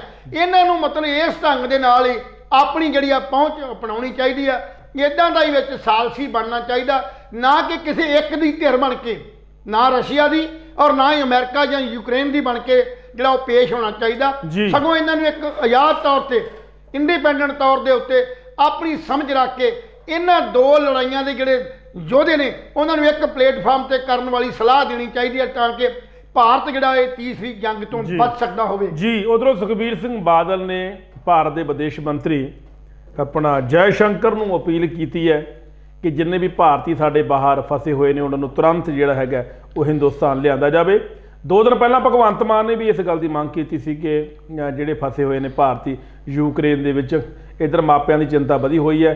ਅਸੀਂ ਇੱਕ ਪੇਰੈਂਟਸ ਨੂੰ ਫੋਨ ਅਸੀਂ ਲਾ ਰਹੇ ਸੀਗੇ, ਬਟ ਉਹਨਾਂ ਦਾ ਫੋਨ ਜਿਹੜਾ ਹੈ ਆਊਟ ਆਫ ਕਵਰੇਜ ਏਰੀਆ ਆ ਰਿਹਾ, ਕਿਉਂਕਿ ਕਾਫੀ ਲੋਕ ਉਹਨਾਂ ਨੂੰ ਕਾਲ ਕਰ ਰਹੇ ਹੋਣਗੇ। ਨੇਚਰਲੀ ਗੱਲ ਆ, ਬੈਟਰੀ ਸਵਿਚ ਆਫ ਵੀ, ਬੈਟਰੀ ਡਾਊਨ ਵੀ ਹੋ ਸਕਦੀ ਹੈ। ਔਰ ਉਹਨਾਂ ਦਾ ਬੇਟਾ ਜਿਹੜਾ ਹੈ ਉਹ ਗੁਰਸਿੱਖ ਪਰਿਵਾਰ ਹੈ, ਉਹ ਵੀ ਯੂਕਰੇਨ ਵਿੱਚ ਫਸਿਆ ਹੋਇਆ ਹੈ, ਔਰ ਉਹ ਵੀ ਰੋ ਰੋ ਕੇ ਅਪੀਲਾਂ ਕਰ ਰਿਹਾ ਕਿ ਸਾਡੇ ਬੱਚੇ ਨੂੰ ਬਾਹਰ ਲਿਆਂਦਾ ਜਾਵੇ। ਤਾਜ਼ਾ ਅਪਡੇਟਸ ਹੈ, 40 ਤੋਂ ਵੱਧ ਯੂਕਰੇਨੀ ਸੈਨਿਕ ਜਿਹੜੇ ਨੇ ਲਹਿਲ ਸਾਹਿਬ ਉਹ ਮਾਰੇ ਜਾ ਚੁੱਕੇ ਨੇ। ਮਤਲਬ ਤੁਸੀਂ ਦੇਖੋ, ਇਹਨਾਂ 40 ਸੈਨਿਕ ਮਾਰੇ ਗਏ, 40 ਦੇ ਨਾਲ ਕਿੰਨੇ ਪਰਿਵਾਰ ਜੁੜੇ ਸੀ। 40 ਨਾਲ ਉਹਨਾਂ ਦੇ ਬੱਚੇ ਵੀ ਸੀ, ਉਹਨਾਂ ਦੀਆਂ ਵਾਈਫ ਵੀ ਹੈ, ਕਿਸੇ ਦੀ ਭੈਣ ਹੈ, ਕਿਸੇ ਦਾ ਭਰਾ ਹੈ, ਕਿਸੇ ਦੀ ਮਾਂ ਬਾਪ। 40 ਤਾਂ ਮਰਵਾਤੇ ਨਾ। ਇਹ ਤਾਂ ਚਲੋ ਗੱਲ ਕਲੀਅਰ ਕਰਤੀ, ਏਜੰਸੀਆਂ ਨੇ ਕਲੀਅਰ ਕਰਤੀ। ਲਹਿਲ ਸਾਹਿਬ ਕੱਲ ਤੱਕ ਇਹ ਗਿਣਤੀ 4000 ਹੋ ਜਾਣੀ। ਬਿਲਕੁਲ ਜੀ। ਜੇ ਜੰਗ ਨਾ ਰੁਕੀ ਤਾਂ ਕੱਲ ਗਿਣਤੀ 4000, 2 ਦਿਨ ਬਾਅਦ 10000, ਉਸ ਤੋਂ ਮਗਰੇ ਗਿਣਤੀ ਲੱਖਾਂ ਦੇ ਵਿੱਚ ਪਹੁੰਚ ਜਾਣੀ ਹੈ, ਲਾਸ਼ਾਂ ਦੇ ਢੇਰ ਵਿਛ ਜਾਣੇ ਨੇ। ਗਿੱਲ ਸਾਹਿਬ, ਦੂਜੀ ਗੱਲ ਇਹ ਹੈ ਵੀ ਯੂਕਰੇਨ ਦੇ ਜਿਹੜੇ 2 ਸੂਬੇ ਨੇ ਉਹਨਾਂ ਨੂੰ ਰਸ਼ੀਆ ਨੇ ਆਜ਼ਾਦ ਸੁਤੰਤਰ ਰਾਜ ਜਿਹੜਾ ਉਹ ਡਿਕਲੇਅਰ ਕਰ ਦਿੱਤਾ ਔਰ ਆਪਣੀ ਪਾਰਲੀਮੈਂਟ ਦੇ ਵਿੱਚੋਂ ਇਹ ਪਾਵਰਾਂ ਲੈ ਲਈਆਂ ਨੇ ਪੁਤਨ ਨੇ ਵੀ ਸਾਨੂੰ ਜਿਹੜਾ ਇਹਦੇ ਤੇ ਹਮਲਾ ਕਰਨ ਦਾ ਜਿਹੜਾ ਇਜਾਜ਼ਤ ਦਿੱਤੀ ਜਾਵੇ। ਔਰ ਉੱਥੋਂ ਦੀ ਪਾਰਲੀਮੈਂਟ ਨੇ, ਉੱਥੋਂ ਦੀ ਸਦਨ ਨੇ ਇਹ ਗੱਲ ਪ੍ਰਵਾਨ ਕਰ ਲਈ ਵੀ ਇਹ ਜਿਹੜਾ ਯੂਕਰੇਨ ਦੇ ਉੱਤੇ ਹਮਲਾ ਕੀਤਾ ਜਾਵੇ, ਜਿਹਦਾ ਅੱਜ ਹਮਲਾ ਕੀਤਾ ਗਿਆ। ਸੋ ਕਹਿਣ ਦਾ ਭਾਵ ਜਾ ਕੇ ਦਖਲਅੰਦਾਜ਼ੀ ਜਿਹੜੀ ਆ ਉਹ ਕੀਤੀ ਗਈ ਹੈ। ਸੋ ਚੰਗਾ ਹੋਵੇ, ਭਾਰਤ ਦਾ ਇੱਕੋ ਹੀ ਰੋਲ ਹੈ ਵੀ ਆਪਣੇ ਜਿਹੜੇ ਸਾਡੇ ਪਰਿਵਾਰ ਉੱਥੇ, ਸਟੂਡੈਂਟ ਉੱਥੇ, ਜਾਂ ਜਿਹੜੇ ਵੀ ਲੋਕ ਉੱਥੇ ਪਹੁੰਚੇ ਹੋਏ ਨੇ ਉਹਨਾਂ ਨੂੰ ਸੁਰੱਖਿਅਤ ਉੱਥੋਂ ਬਾਹਰ ਕੱਢ ਕੇ ਭਾਰਤ ਲਿਆਂਦਾ ਜਾਵੇ। ਔਰ ਜਿਸ ਵੇਲੇ ਹਾਲਾਤ ਸੁਧਰ ਜਾਂਦੇ ਨੇ, ਠੀਕ ਹੋ ਜਾਂਦੇ ਨੇ, ਇਸੇ ਤਰ੍ਹਾਂ ਉਹਨਾਂ ਨੂੰ ਉਹਨਾਂ ਦੇਸ਼ਾਂ ਦੇ ਵਿੱਚ ਪੜ੍ਹਨ ਦਾ ਜਾਂ ਰਹਿਣ ਦਾ ਜਾਂ ਕੰਮ ਕਰਨ ਦਾ ਜਿਹੜਾ ਉਸੇ ਤਰ੍ਹਾਂ ਹੀ ਉਹ ਵਾਪਸ ਜਿਹੜੇ ਭੇਜੇ ਜਾਣ। ਤੇ ਉਹਨਾਂ ਕੰਪਨੀਆਂ ਨੂੰ ਸਾਡੀ ਬੇਨਤੀ ਆ, ਜਿਹੜੀਆਂ 에ਅਰਵੇਜ਼ ਕੰਪਨੀਆਂ ਨੇ, ਵੀ ਆਪਣੀ ਮਫਾਦ ਵਾਸਤੇ, ਸਗੋਂ ਮਨੁੱਖਤਾ ਦੀ ਸੇਵਾ ਵਾਸਤੇ ਤੁਸੀਂ ਅੱਗੇ ਆਓ। ਇਹ ਨਾ ਹੋਵੇ ਕਿ ਤੁਸੀਂ ਆਪਣੇ ਕਿਰਾਏ ਵਧਾਤੇ। ਕਰੋਨਾ ਦੇ ਦੌਰਾਨ ਵੀ ਜਿੰਨੀ ਲੁੱਟ ਇਹਨਾਂ 에ਅਰਵੇਜ਼ ਵਾਲਿਆਂ ਨੇ, ਇਹਨਾਂ 에ਅਰ ਕੰਪਨੀਆਂ ਨੇ ਜਿਹੜੀ ਲੁੱਟ ਮਚਾ ਕੇ ਲੋਕਾਂ ਦਾ ਖੂਨ ਚੂਸਿਆ, ਜੇ ਕਿਤੇ ਉਹਦਾ ਪੜਤਾਲ ਕਰ ਲਈ ਜਾਵੇ, ਜੇ ਹਿੰਦੁਸਤਾਨ ਦੀ ਸਰਕਾਰ ਜਾਂ ਕੈਨੇਡਾ ਦੀ ਸਰਕਾਰ ਇਮਾਨਦਾਰ ਹੋਵੇ ਤੇ ਉਹਦਾ ਉਸ ਵੇਲੇ ਦਾ ਪੀਰੀਅਡ ਦਾ ਪਤਾ ਲੱਗੇ ਵੀ ਇਹ ਟਿਕਟਾਂ ਦੇ ਜਿਹੜੇ ਇੰਨਾ ਜ਼ਿਆਦਾ ਰੇਟ ਵਧਾਤਾ, ਕਿਉਂ ਵਧਾਇਆ ਗਿਆ। ਇਹ ਕੁਦਰਤੀ ਆਫਤ ਸੀ, ਇਹ ਆਫਤ ਤੇ ਮਨੁੱਖਾਂ ਨੇ ਪਾਈ ਹੋਈ ਆ। ਯੂਕਰੇਨ ਤੇ ਰਸ਼ੀਆ ਦੀ ਲੜਾਈ ਇਹ ਮਨੁੱਖਾਂ ਦੇ ਦਿਮਾਗ ਦੀ ਸੋਚ ਹੈ। ਉਹਨਾਂ ਨੇ ਆਪਣੀ ਚੌਧਰ ਵਾਸਤੇ ਲੜੀ ਹੈ, ਪਰ ਉਹ ਤੇ ਕੁਦਰਤੀ ਸੀ। ਆਪਾਂ ਕੁਦਰਤ ਨੂੰ ਮੰਨ ਕੇ ਚੱਲੇ ਸੀ, ਭਾਵੇਂ ਕਿ ਉਹਦੇ 'ਚ ਵੀ ਚੀਨ ਬਹੁਤ ਵੱਡਾ ਰੋਲ ਅਦਾ ਕਰ ਰਿਹਾ ਸੀ। ਇਹਦੇ ਵਿੱਚ ਵੀ ਜੇ ਰਸ਼ੀਆ ਨੂੰ ਅਪੋਜ਼ ਕਰ ਰਿਹਾ, ਜੇ ਰਸ਼ੀਆ ਨੂੰ ਹਲਾਸ਼ੇਰੀ ਦੇ ਰਿਹਾ, ਤਾਂ ਚੀਨ ਉਹਦੇ ਪਿੱਛੇ ਬੈਠਾ ਹੋਇਆ। ਚੀਨ ਨੇ ਵੀ ਇਸ ਗੱਲ ਦਾ ਆਪਣਾ ਮਫਾਦ, ਆਪਣੀ ਲੜਾਈ ਜਿਹੜੀ ਹੈ ਉਹਦੇ ਥਰੂ ਸਿੱਧੀ ਤੇ ਸਿੱਧੀ ਅਮਰੀਕਾ ਨੂੰ ਜਿਹੜਾ ਟਾਰਗੇਟ ਕੀਤਾ ਹੋਇਆ, ਕਿਉਂਕਿ ਅਮਰੀਕਾ ਉਹਨਾਂ ਪੱਛਮੀ ਦੇਸ਼ਾਂ ਦੀ ਮਦਦ ਤੇ ਹੈ ਔਰ ਚੀਨ ਜਿਹੜਾ ਇਹ ਲੁਕੇ ਛਿਪੇ ਢੰਗ ਦੇ ਨਾਲ ਰਸ਼ੀਆ ਦੀ ਸਪੋਰਟ ਕਰ ਰਿਹਾ। ਸੋ ਇਸ ਕਰਕੇ ਉਸ ਵੇਲੇ ਵੀ ਚਾਈਨਾ ਦਾ ਇੱਕ ਇਸ ਢੰਗ ਦਾ ਉਹ ਵਾਇਰਸ ਜਿਹੜਾ ਉਹ ਸੁੱਟਿਆ ਗਿਆ, ਉਹਦੀ ਪ੍ਰਯੋਗ ਕਰਦਿਆਂ ਨਿਕਲਿਆ, ਜਿਹਦਾ ਸੰਤਾਪ ਅੱਜ ਤੱਕ ਸਾਰੀ ਦੁਨੀਆ ਜਿਹੜੀ ਭੁਗਤ ਰਹੀ ਹੈ। ਪਰ ਉਸ ਵੇਲੇ ਵੀ ਸਾਡੀਆਂ 에ਅਰਵੇਜ਼ ਕੰਪਨੀਆਂ, ਜਿਹੜੀਆਂ ਸਾਡੀਆਂ ਹਵਾਈ ਕੰਪਨੀਆਂ ਨੇ, ਇਹਨਾਂ ਕੰਪਨੀਆਂ ਨੇ ਵੀ ਸਾਡੇ ਸਟੂਡੈਂਟਸ ਦਾ, ਜਾਂ ਜਿਹੜੇ ਬੰਦੇ ਉਧਰੋਂ ਇੱਥੇ ਇੰਡੀਆ 'ਚ ਆ ਚੁੱਕੇ ਸੀ, ਜਾਂ ਜਿਹੜੇ ਇੰਡੀਆ 'ਚੋਂ ਭਾਰਤ 'ਚੋਂ ਉਧਰ ਰਹਿ ਗਏ ਜਾਂ ਉਧਰੋਂ ਆ ਕੇ ਇੱਥੇ ਫਸ ਗਏ, ਔਰ ਉਹਨਾਂ ਦੀ ਲੁੱਟ ਜਿਹੜੀ ਹੈ ਬੜੀ ਬੁਰੀ ਤਰ੍ਹਾਂ ਕੀਤੀ। ਸੋ ਚੰਗਾ ਹੁੰਦਾ ਜੇ ਇਹੋ ਜਿਹੀਆਂ ਕੰਪਨੀਆਂ ਇਹੋ ਜਿਹੇ ਵਕਤ ਦੁੱਖ ਦੀ ਘੜੀ ਇਹ ਸਾਰੇ ਦੇ ਸਾਰੇ ਆਪਣੇ ਰੇਟਾਂ ਨੂੰ ਡਾਊਨ ਕਰਕੇ ਉਹਨਾਂ ਦੀ ਜਾਨ ਮਾਲ ਦੀ ਰੱਖਿਆ ਕਰਨ ਦੀ ਜ਼ਿੰਮੇਵਾਰੀ ਲਿਆ ਕਰਨ। ਪਰ ਇਹ ਤਾਂ ਉਸ ਬਲਦੀ ਅੱਗ ਦੇ ਉੱਤੇ ਹੋਰ ਵੀ ਤੇਲ ਪਾਉਣ ਦੇ ਕੰਮ ਕਰਦੇ ਨੇ। ਸੋ ਇਹ ਭਾਰਤ ਦੀ ਸਰਕਾਰ ਨੂੰ ਜਾਂ ਉਹ ਸਾਡੇ ਜਿਹੜਾ ਏਵੀਏਸ਼ਨ ਡਿਪਾਰਟਮੈਂਟ ਹੈ, ਹਵਾਈ ਜਿਹੜਾ ਮਤਲਬ ਸਾਡਾ ਹੈਗਾ, ਉਹ ਤੇ ਕੰਟਰੋਲ ਜ਼ਰੂਰ ਕਰਨਾ ਚਾਹੀਦਾ, ਤਾਂ ਹੀ ਜਿਹੜਾ ਆਮ ਪਬਲਿਕ ਹੈ ਉਹ ਇਸ ਮਹਿੰਗਾਈ ਦੇ ਯੁੱਗ ਚੋਂ ਜਾਂ ਇਹੋ ਜਿਹੇ ਸੰਤਾਪ ਤੋਂ ਤਾਂ ਹੀ ਬਾਹਰ ਨਿਕਲ ਸਕਦੀ ਹੈ। ਯੂਕਰੇਨ ਵਿੱਚ ਫਸੇ ਭਾਰਤੀਆਂ ਲਈ ਭਾਰਤ ਸਰਕਾਰ ਨੇ ਹੈਲਪਲਾਈਨ ਨੰਬਰ ਜਾਰੀ ਕੀਤੇ ਨੇ। ਤਾਜ਼ਾ ਅਪਡੇਟਸ ਸਾਡੇ ਕੋਲ ਪਹੁੰਚ ਚੁੱਕੇ ਨੇ। ਅਸੀਂ ਉਹ ਫ਼ੋਨ ਨੰਬਰ ਬੋਲਣ ਲੱਗੇ ਹਾਂ। ਤੁਹਾਨੂੰ ਦੱਸ ਦਈਏ ਕਿ ਸ਼ੋਅ ਸ਼ੁਰੂ ਹੋਏ ਨੂੰ 25-30 ਮਿੰਟ ਹੋ ਚੁੱਕੇ ਨੇ ਔਰ ਅਸੀਂ ਫ਼ੋਨ ਨੰਬਰ ਜਿਹੜੇ ਨੇ ਸਾਡੇ ਕੋਲ ਹੁਣ ਆਏ ਨੇ ਔਰ ਅਸੀਂ ਥਾਰੋਲੀ ਜਦੋਂ ਪ੍ਰੋਗਰਾਮ ਨੂੰ ਅਸੀਂ ਐਡਿਟ ਕਰਾਂਗੇ ਤਾਂ ਹੈਲਪਲਾਈਨ ਨੰਬਰ ਅਸੀਂ ਪ੍ਰੋਗਰਾਮ ਦੇ ਸ਼ੁਰੂ ਤੋਂ ਅਸੀਂ ਪਾ ਰਹੇ ਹਾਂ ਤਾਂ ਜੋ ਤੁਹਾਡਾ ਕੋਈ ਯੂਕਰੇਨ ਦੇ ਵਿੱਚ ਹੈਗਾ ਤਾਂ ਉਹ ਪ੍ਰੋਗਰਾਮ ਸਾਡਾ ਵੇਖਦਾ ਤਾਂ ਉਹ ਭਾਰਤ ਸਰਕਾਰ ਦੇ ਨਾਲ ਸੰਪਰਕ ਕਰ ਸਕਦਾ। ਨੰਬਰ ਅਸੀਂ ਬੋਲਣ ਲੱਗੇ ਹਾਂ 380 380 99 73 00 483। ਇੱਕ ਨੰਬਰ ਹੋਰ ਹੈ 380 99 73 00 428। ਇੱਕ ਨੰਬਰ ਹੋਰ ਹੈ 380 933 98 0327। ਇੱਕ ਨੰਬਰ ਹੋਰ ਨੋਟ ਕਰੋ 380 635 917 881 ਅਤੇ 380 935 4617 ਇਹ ਅਸੀਂ ਨੰਬਰ ਥਾਰੋਲੀ ਆਪਣੇ ਪ੍ਰੋਗਰਾਮ ਦੇ ਵਿੱਚ ਫਲੈਸ਼ ਕਰ ਰਹੇ ਹਾਂ। ਯੂਕਰੇਨ ਦੇ ਵਿੱਚ ਅਗਰ ਕੋਈ ਤੁਹਾਡਾ ਬੰਦਾ ਫਸਿਆ ਹੋਇਆ ਤਾਂ ਉਹਨੂੰ ਇਹ ਪ੍ਰੋਗਰਾਮ ਜਿਹੜਾ ਕਿ ਮੈਨੂੰ ਨਹੀਂ ਪਤਾ ਹੁਣ ਯੂਕਰੇਨ 'ਚ ਇੰਟਰਨੈਟ ਚੱਲਦਾ ਕਿ ਨਹੀਂ ਚੱਲਦਾ ਔਰ ਯੂਕਰੇਨ ਦੇ ਵਿੱਚ ਤਾਂ ਹਾਲਾਤ ਹੀ ਬੜੇ ਮਾੜੇ, ਮੈਨੂੰ ਲੱਗਦਾ ਨਹੀਂ ਹੋਣਾ ਲਹਿਲ ਸਾਹਿਬ ਕਿ ਯੂਕਰੇਨ 'ਚ ਕੋਈ ਇੰਟਰਨੈਟ ਸੇਵਾਵਾਂ ਜਿਹੜੀਆਂ ਚੱਲਦੀਆਂ ਹੋਣਗੀਆਂ ਉਹ ਸਾਰੀਆਂ ਨੇ ਇਹਨਾਂ ਨੇ ਬੰਦ ਕੀਤੀਆਂ ਹੋਣਗੀਆਂ। ਪਰ ਫਿਰ ਵੀ ਇਹ ਜਿਹੜੇ ਫਲੈਸ਼ ਹੋ ਰਹੇ ਨੰਬਰ ਨੇ ਇਹ ਭਾਰਤ ਦੇ ਇਹ ਨੰਬਰ ਨੇ ਔਰ ਇਹਨਾਂ ਨੰਬਰਾਂ ਤੇ ਤੁਸੀਂ ਕੋਈ ਵੀ ਜਾਣਕਾਰੀ ਜਿਹੜੀ ਉਹ ਸਾਂਝੀ ਕਰ ਸਕਦੇ ਹੋ ਔਰ ਕੋਈ ਵੀ ਇਨਫੋਰਮੇਸ਼ਨ ਜਿਹੜੀ ਲੈ ਸਕਦੇ ਹੋ, ਆਪਣੇ ਪਰਿਵਾਰਾਂ ਦਾ ਸੁੱਖ ਆਨੰਦ ਪੁੱਛ ਸਕਦੇ ਹੋ। ਔਰ ਤੁਸੀਂ ਉੱਥੇ ਜਿੱਥੇ ਵੀ ਹੋ, ਸਾਡੀ ਤੇ ਇਹੀ ਅਰਦਾਸ ਹੈ ਵੀ ਤੁਸੀਂ ਜਿੱਥੇ ਵੀ ਹੋ ਉੱਥੇ ਹੀ ਆਪਣੇ ਆਪ ਦੀ ਸੁਰੱਖਿਅਤਾ ਕਰੋ, ਉੱਥੇ ਰਹਿ ਕੇ ਹੀ ਆਪਣੀ ਜਿਹੜੀ ਹੈਗੀ ਆ ਉਹ ਆਪਣੇ ਬਚਾਅ ਦੇ ਸਾਰੇ ਜਿਹੜੇ ਉਹ ਉਪਰਾਲੇ ਆ ਉਹ ਕਰਨ ਦੀ ਕੋਸ਼ਿਸ਼ ਕਰੋ। ਔਰ ਭਾਰਤ ਸਰਕਾਰ ਨੂੰ ਸਾਡੀ ਇਹ ਬੇਨਤੀ ਹੈ ਵੀ ਇਹਨਾਂ ਨੰਬਰਾਂ ਦੇ ਉੱਤੇ ਜਦੋਂ ਵੀ ਯੂਕਰੇਨ ਦੇ ਵਿੱਚੋਂ ਕੋਈ ਆਪਣੀ ਹੈਲਪ ਮੰਗਦਾ ਤੇ ਉਹਨਾਂ ਨੂੰ ਪ੍ਰੋਪਰ ਜਿਹੜੀ ਹੈਲਪ ਜਿਹੜੀ ਆ ਮੁਹੱਈਆ ਕਰਾਈ ਜਾਵੇ ਤਾਂ ਕਿ ਸਾਡੇ ਜਿਹੜੇ ਭਾਰਤੀ ਲੋਕ ਉੱਥੇ ਫਸੇ ਨੇ ਉਹ ਜਿਹੜੇ ਆ ਉਹ ਸਹੀ ਸਲਾਮਤ ਜਿਹੜੇ ਆ ਉਹ ਆਪਣੇ ਪਰਿਵਾਰਾਂ 'ਚ ਆਣ ਕੇ ਆਪਣੇ ਪਰਿਵਾਰਾਂ ਨੂੰ ਮਿਲ ਸਕਦੇ ਹੋਣ, ਇੱਥੇ ਇੰਡੀਆ 'ਚ ਵਾਪਸ ਆ ਸਕਦੇ ਹੋਣ। ਜੀ ਬਿਲਕੁਲ ਜੀ। ਸੋ ਯੂਕਰੇਨ ਦੇ ਵਿੱਚ ਹਾਲਾਤ ਇਸ ਸਮੇਂ ਤਰਸਯੋਗ ਬਣੇ ਹੋਏ ਨੇ। ਤਾਜ਼ਾ ਅਪਡੇਟਸ ਅਸੀਂ ਦੇ ਰਹੇ ਹਾਂ ਪ੍ਰੋਗਰਾਮ ਖੁਣ ਚਰਚਾ ਦੇ ਵਿੱਚ। ਅੱਜ ਪੋਲੀਟੀਕਲੀ ਗੱਲਾਂ ਅਸੀਂ ਨਹੀਂ ਕਰਾਂਗੇ ਕਿਉਂਕਿ ਹਾਲਾਤ ਪੋਲੀਟੀਕਲੀ ਗੱਲਾਂ ਕਰਨ ਦਾ ਨਹੀਂ ਹੈਗਾ। ਇਹ ਮਾਮਲਾ ਕੁਛ ਇਸ ਤਰ੍ਹਾਂ ਦਾ ਕਿਉਂਕਿ ਪੂਰੀ ਦੁਨੀਆ ਦੀ ਨਜ਼ਰ ਜਿਹੜੀ ਹੈ ਯੂਕਰੇਨ ਤੇ ਰੂਸ ਤੇ ਲੱਗੀ ਹੋਈ ਹੈ ਔਰ ਯੂਕਰੇਨ ਦੇ ਵਿੱਚ ਸੈਨਿਕ ਮਰ ਰਹੇ ਨੇ, ਆਮ ਲੋਕੀ ਮਰ ਰਹੇ ਨੇ, ਜਿਹੜੇ ਵਿਚਾਰੇ ਜਿਹਨਾਂ ਨੂੰ ਪਤਾ ਹੀ ਨਹੀਂ ਜੰਗ ਕਹਿੰਦੇ ਕਿਹਨੂੰ ਉਹ ਮਰ ਰਹੇ ਨੇ। ਸੋ ਇਸੇ ਕਰਕੇ ਅੱਜ ਦਾ ਸਾਡਾ ਜਿਹੜਾ ਵਿਸ਼ਾ ਸੀ, ਹਾਲਾਂਕਿ ਅਸੀਂ ਪੋਲੀਟੀਕਲੀ ਗੱਲ 1-2 ਮਿੰਟ ਕਰਾਂਗੇ ਕਿਉਂਕਿ ਇੱਕ ਮਸਲਾ ਜਿਹੜਾ ਹੈਗਾ ਪੰਜਾਬ ਦੇ ਵਿੱਚ ਜਿਨ੍ਹਾਂ ਨੂੰ ਬੜੀ ਬੇਸਬਰੀ ਦੇ ਨਾਲ ਉਡੀਕ ਸੀ ਉਹ ਮਸਲਾ ਵੀ ਅਸੀਂ ਸਾਂਝਾ ਕਰਾਂਗੇ। ਲੇਕਿਨ ਉਸ ਤੋਂ ਪਹਿਲਾਂ ਸਾਡਾ ਜਿਹੜਾ ਮੇਨ ਫੋਕਸ ਹੈਗਾ ਯੂਕਰੇਨ ਦੇ ਉੱਤੇ ਹੈ। ਗਿੱਲ ਸਾਹਿਬ ਗੱਲ ਇਹ ਵੀ ਹੈ ਜੀ ਹੁਣ ਇਹ ਜਿਹੜਾ ਸਾਡੇ ਲੋਕਾਂ ਦਾ ਬੜਾ ਪੋਲੀਟੀਕਲ ਲੋਕਾਂ ਨੇ ਇਹਦੇ ਬੈਨੀਫਿਟ ਵੀ ਉਹਦੇ ਕਰਦੇ ਵੀ ਭੁੱਲਣ ਦੀ ਵੀ ਆਦਤ ਹੈ। ਹੁਣ ਇਸ ਯੁੱਧ ਦੇ ਮਤਲਬ ਇਹ ਚੱਲ ਰਹੇ ਚਲੰਤ ਜਿਹੜਾ ਮਾਮਲਾ ਹੈ ਇਹਦੇ ਮੱਦੇ ਨਜ਼ਰ ਨਾ ਹੁਣ ਸਾਡੀਆਂ ਜਿਹੜੀਆਂ ਰਾਜਨੀਤਿਕ ਪਾਰਟੀਆਂ ਨੇ ਇਹਨਾਂ ਨੇ ਇਸ ਦੇ ਮੱਦੇ ਨਜ਼ਰ ਰੱਖਦੇ ਇਹਦੀ ਰੋਸ਼ਨੀ 'ਚ ਉਹ ਸਾਰੀਆਂ ਜਿਹੜੀਆਂ ਗੱਲਾਂ ਪੰਜਾਬ ਨਾਲ ਟੁੱਕਦੀਆਂ ਨੇ ਜਾਂ ਪੰਜਾਬ ਨੂੰ ਕੋਈ ਬੈਨੀਫਿਟ ਵਾਲੀਆਂ ਸਭ ਭੁੱਲ ਜਾਣੀਆਂ ਕਿਉਂਕਿ ਇਹ ਮੁੱਦਾ ਚਲੰਤ ਮੁੱਦਾ, ਇਸ ਮੁੱਦੇ ਨੂੰ ਲੈ ਕੇ ਕਈ ਤਰ੍ਹਾਂ ਦੀਆਂ ਜਿਹੜੀਆਂ ਨੇ ਉਹ ਕਿਆਸ ਰਜਾਈਆਂ ਹੋਣੀਆਂ, ਕਈ ਤਰ੍ਹਾਂ ਦੇ ਡਿਬੇਟਸ ਹੋਣੀਆਂ ਨੇ, ਕਈ ਤਰ੍ਹਾਂ ਦੀਆਂ ਗੱਲਾਂ ਹੋਣੀਆਂ ਨੇ ਕਿਉਂਕਿ ਅਸੀਂ ਦੂਰ ਹਾਂ। ਸੋ ਇਸ ਪਰ ਰਾਜਨੀਤਿਕ ਪਾਰਟੀਆਂ ਜਿਹੜੀਆਂ ਇਹਨਾਂ ਗੱਲਾਂ ਦੇ ਆਪਣੀਆਂ ਜਿਹੜੀਆਂ ਰੋਟੀਆਂ ਸੇਕਣ ਲੱਗ ਜਾਂਦੇ ਨੇ ਜੀ। ਸੋ ਉਹਨਾਂ ਰਾਜਨੀਤਿਕ ਪਾਰਟੀਆਂ ਨੂੰ ਸਾਡੀ ਬੇਨਤੀ ਇਹ ਆ ਵੀ ਇਸ ਯੁੱਧ ਦੇ ਉੱਤੇ ਆਪਣੀਆਂ ਰੋਟੀਆਂ ਨਾ ਸੇਕੋ, ਸਗੋਂ ਤੁਹਾਡੀਆਂ ਜ਼ਿੰਮੇਵਾਰੀਆਂ ਜਿੱਥੇ ਉਸ ਯੁੱਧ ਚੋਂ ਉਹਨਾਂ ਨੂੰ ਬਾਹਰ ਕੱਢ ਕੇ ਆਪਣੀ ਸਲਾਹ ਦੇ ਅਨੁਸਾਰ ਆਪਣੇ ਭਾਰਤੀ ਲੋਕਾਂ ਦੀ ਸੁਰੱਖਿਅਤ ਕਰਨਾ, ਉਹਦੇ ਨਾਲ ਜਿਹੜੇ ਸਾਡੇ ਮੌਜੂਦਾ ਇੱਥੇ ਦੇ ਸਾਡੇ ਜਿਹੜੇ ਮਸਲੇ ਨੇ, ਸਾਡੇ ਮੁੱਦੇ ਨੇ, ਉਹਨਾਂ ਨੂੰ ਵਿਸਾਰਨ ਦੀ ਕੋਸ਼ਿਸ਼ ਨਾ ਕਰਨਾ। ਉਹਨਾਂ ਮੁੱਦਿਆਂ ਦੇ ਉੱਤੇ ਉਵੇਂ ਦੀ ਉਵੇਂ ਲੜਾਈ ਜਿਹੜੀ ਸਾਡੀ ਆ ਜਾਰੀ ਰੱਖੀ ਜਾਏਗੀ ਔਰ ਰੱਖਣੀ ਬਣਦੀ ਆ। ਸੋ ਇਹਨਾਂ ਮੁੱਦਿਆਂ ਨੂੰ ਨਾ ਭੁੱਲਦਿਆਂ ਹੋਇਆਂ ਤੁਸੀਂ ਯੂਕਰੇਨ ਦੇ ਜਿਹੜੇ ਲੋਕਾਂ ਦਾ ਜਿਹੜੇ ਭਾਰਤੀ ਲੋਕ ਨੇ ਉਹਨਾਂ ਦੀ ਸੁਰੱਖਿਅਤ ਵੱਲ ਜ਼ਰੂਰ ਧਿਆਨ ਰੱਖੋ ਔਰ ਸਾਰੇ ਸੰਸਾਰ ਨੂੰ ਬੇਨਤੀ ਕਰੋ ਵੀ ਇਸ ਯੁੱਧ 'ਚ ਭਿੜ ਨਾਲੋਂ ਚੰਗਾ ਆ ਵੀ ਅਸੀਂ ਮਿਲ ਬੈਠ ਕੇ ਕੁਝ ਮੀਟਿੰਗਾਂ ਕਰਕੇ ਤੇ ਇਹਦਾ ਜਿਹੜਾ ਹੱਲ ਆ ਉਹ ਕੱਢਿਆ ਜਾ ਸਕੇ। ਸੋ ਮੈਂ ਇਹ ਰਾਜਨੀਤਿਕ ਗੱਲ ਤਾਂ ਕੀਤੀ ਹੈ ਕਿਉਂਕਿ ਸਾਡੇ ਲੋਕ ਜਿਹੜੇ ਨੇ ਜਿਹੜਾ ਚਲੰਤ ਮੁੱਦਾ ਉੱਠਦਾ ਕੋਈ ਵੀ ਹੋਏ ਚਾਹੇ ਐਕਸੀਡੈਂਟ ਹੋਏ ਜਾਂ ਕੁਛ ਹੋਵੇ ਬਾਕੀ ਸਾਰੀਆਂ ਗੱਲਾਂ ਨੂੰ ਭੁੱਲ ਜਾਂਦੇ ਨੇ। ਇੱਕ ਗੱਲ ਦੇ ਉੱਤੇ ਜਿਹੜਾ ਉਹ ਸਟ੍ਰੈਸ ਕਰੀ ਜਾਣਗੇ ਤੇ ਉਹਨਾਂ ਨੂੰ ਮੌਕਾ ਮਿਲ ਜਾਂਦਾ ਵੀ ਆਹ ਗਰਮ ਮਸਾਲਾ ਆ ਗਿਆ, ਹੁਣ ਸਾਡੀਆਂ ਘਾਟਾਂ ਤੇ ਕਮਜ਼ੋਰੀਆਂ, ਸਾਡੀਆਂ ਮੰਗਾਂ ਮਸਲਿਆਂ ਦੀਆਂ ਗੱਲਾਂ ਖਤਮ ਹੋ ਗਈਆਂ, ਹੁਣ ਇਸ ਪਾਸੇ ਧਿਆਨ ਦਿਓ, ਮਹੀਨਾ 2 ਮਹੀਨੇ ਇਹਦੇ 'ਚ ਲੰਘਾ ਦਿਓ। ਸੋ ਇਸ ਕਰਕੇ ਉਹਨਾਂ ਨੂੰ ਸਾਡੀਆਂ ਜਿਹੜੀਆਂ ਮੁੱਢਲੀਆਂ ਲੋੜਾਂ ਉਹਨਾਂ ਵੱਲ ਜਿਹੜਾ ਉਹ ਮੂੰਹ ਨਾ ਮੋੜਿਆ ਜਾਵੇ। ਸੋ ਇਹ ਤੇ ਬਹਿਸਾਂ ਵੀ ਕਰੋ, ਸਭ ਕੁਝ ਕਰੋ, ਪਰ ਸਾਡੇ ਬੁਨਿਆਦੀ ਜਿਹੜੇ ਮਸਲੇ ਨੇ ਉਹਨਾਂ ਵੱਲ ਜਿਹੜਾ ਧਿਆਨ ਆ ਉਹ ਜ਼ਰੂਰ ਦਿੰਦੇ ਰਹੋ, ਕਿਉਂਕਿ ਲੋਕ ਬਹੁਤ ਆਸਮੰਦ ਨੇ ਆਉਣ ਵਾਲੀ ਜਿਹੜੀ ਹੈ ਉਹ ਸਾਡੀ ਸਰਕਾਰ ਤੋਂ।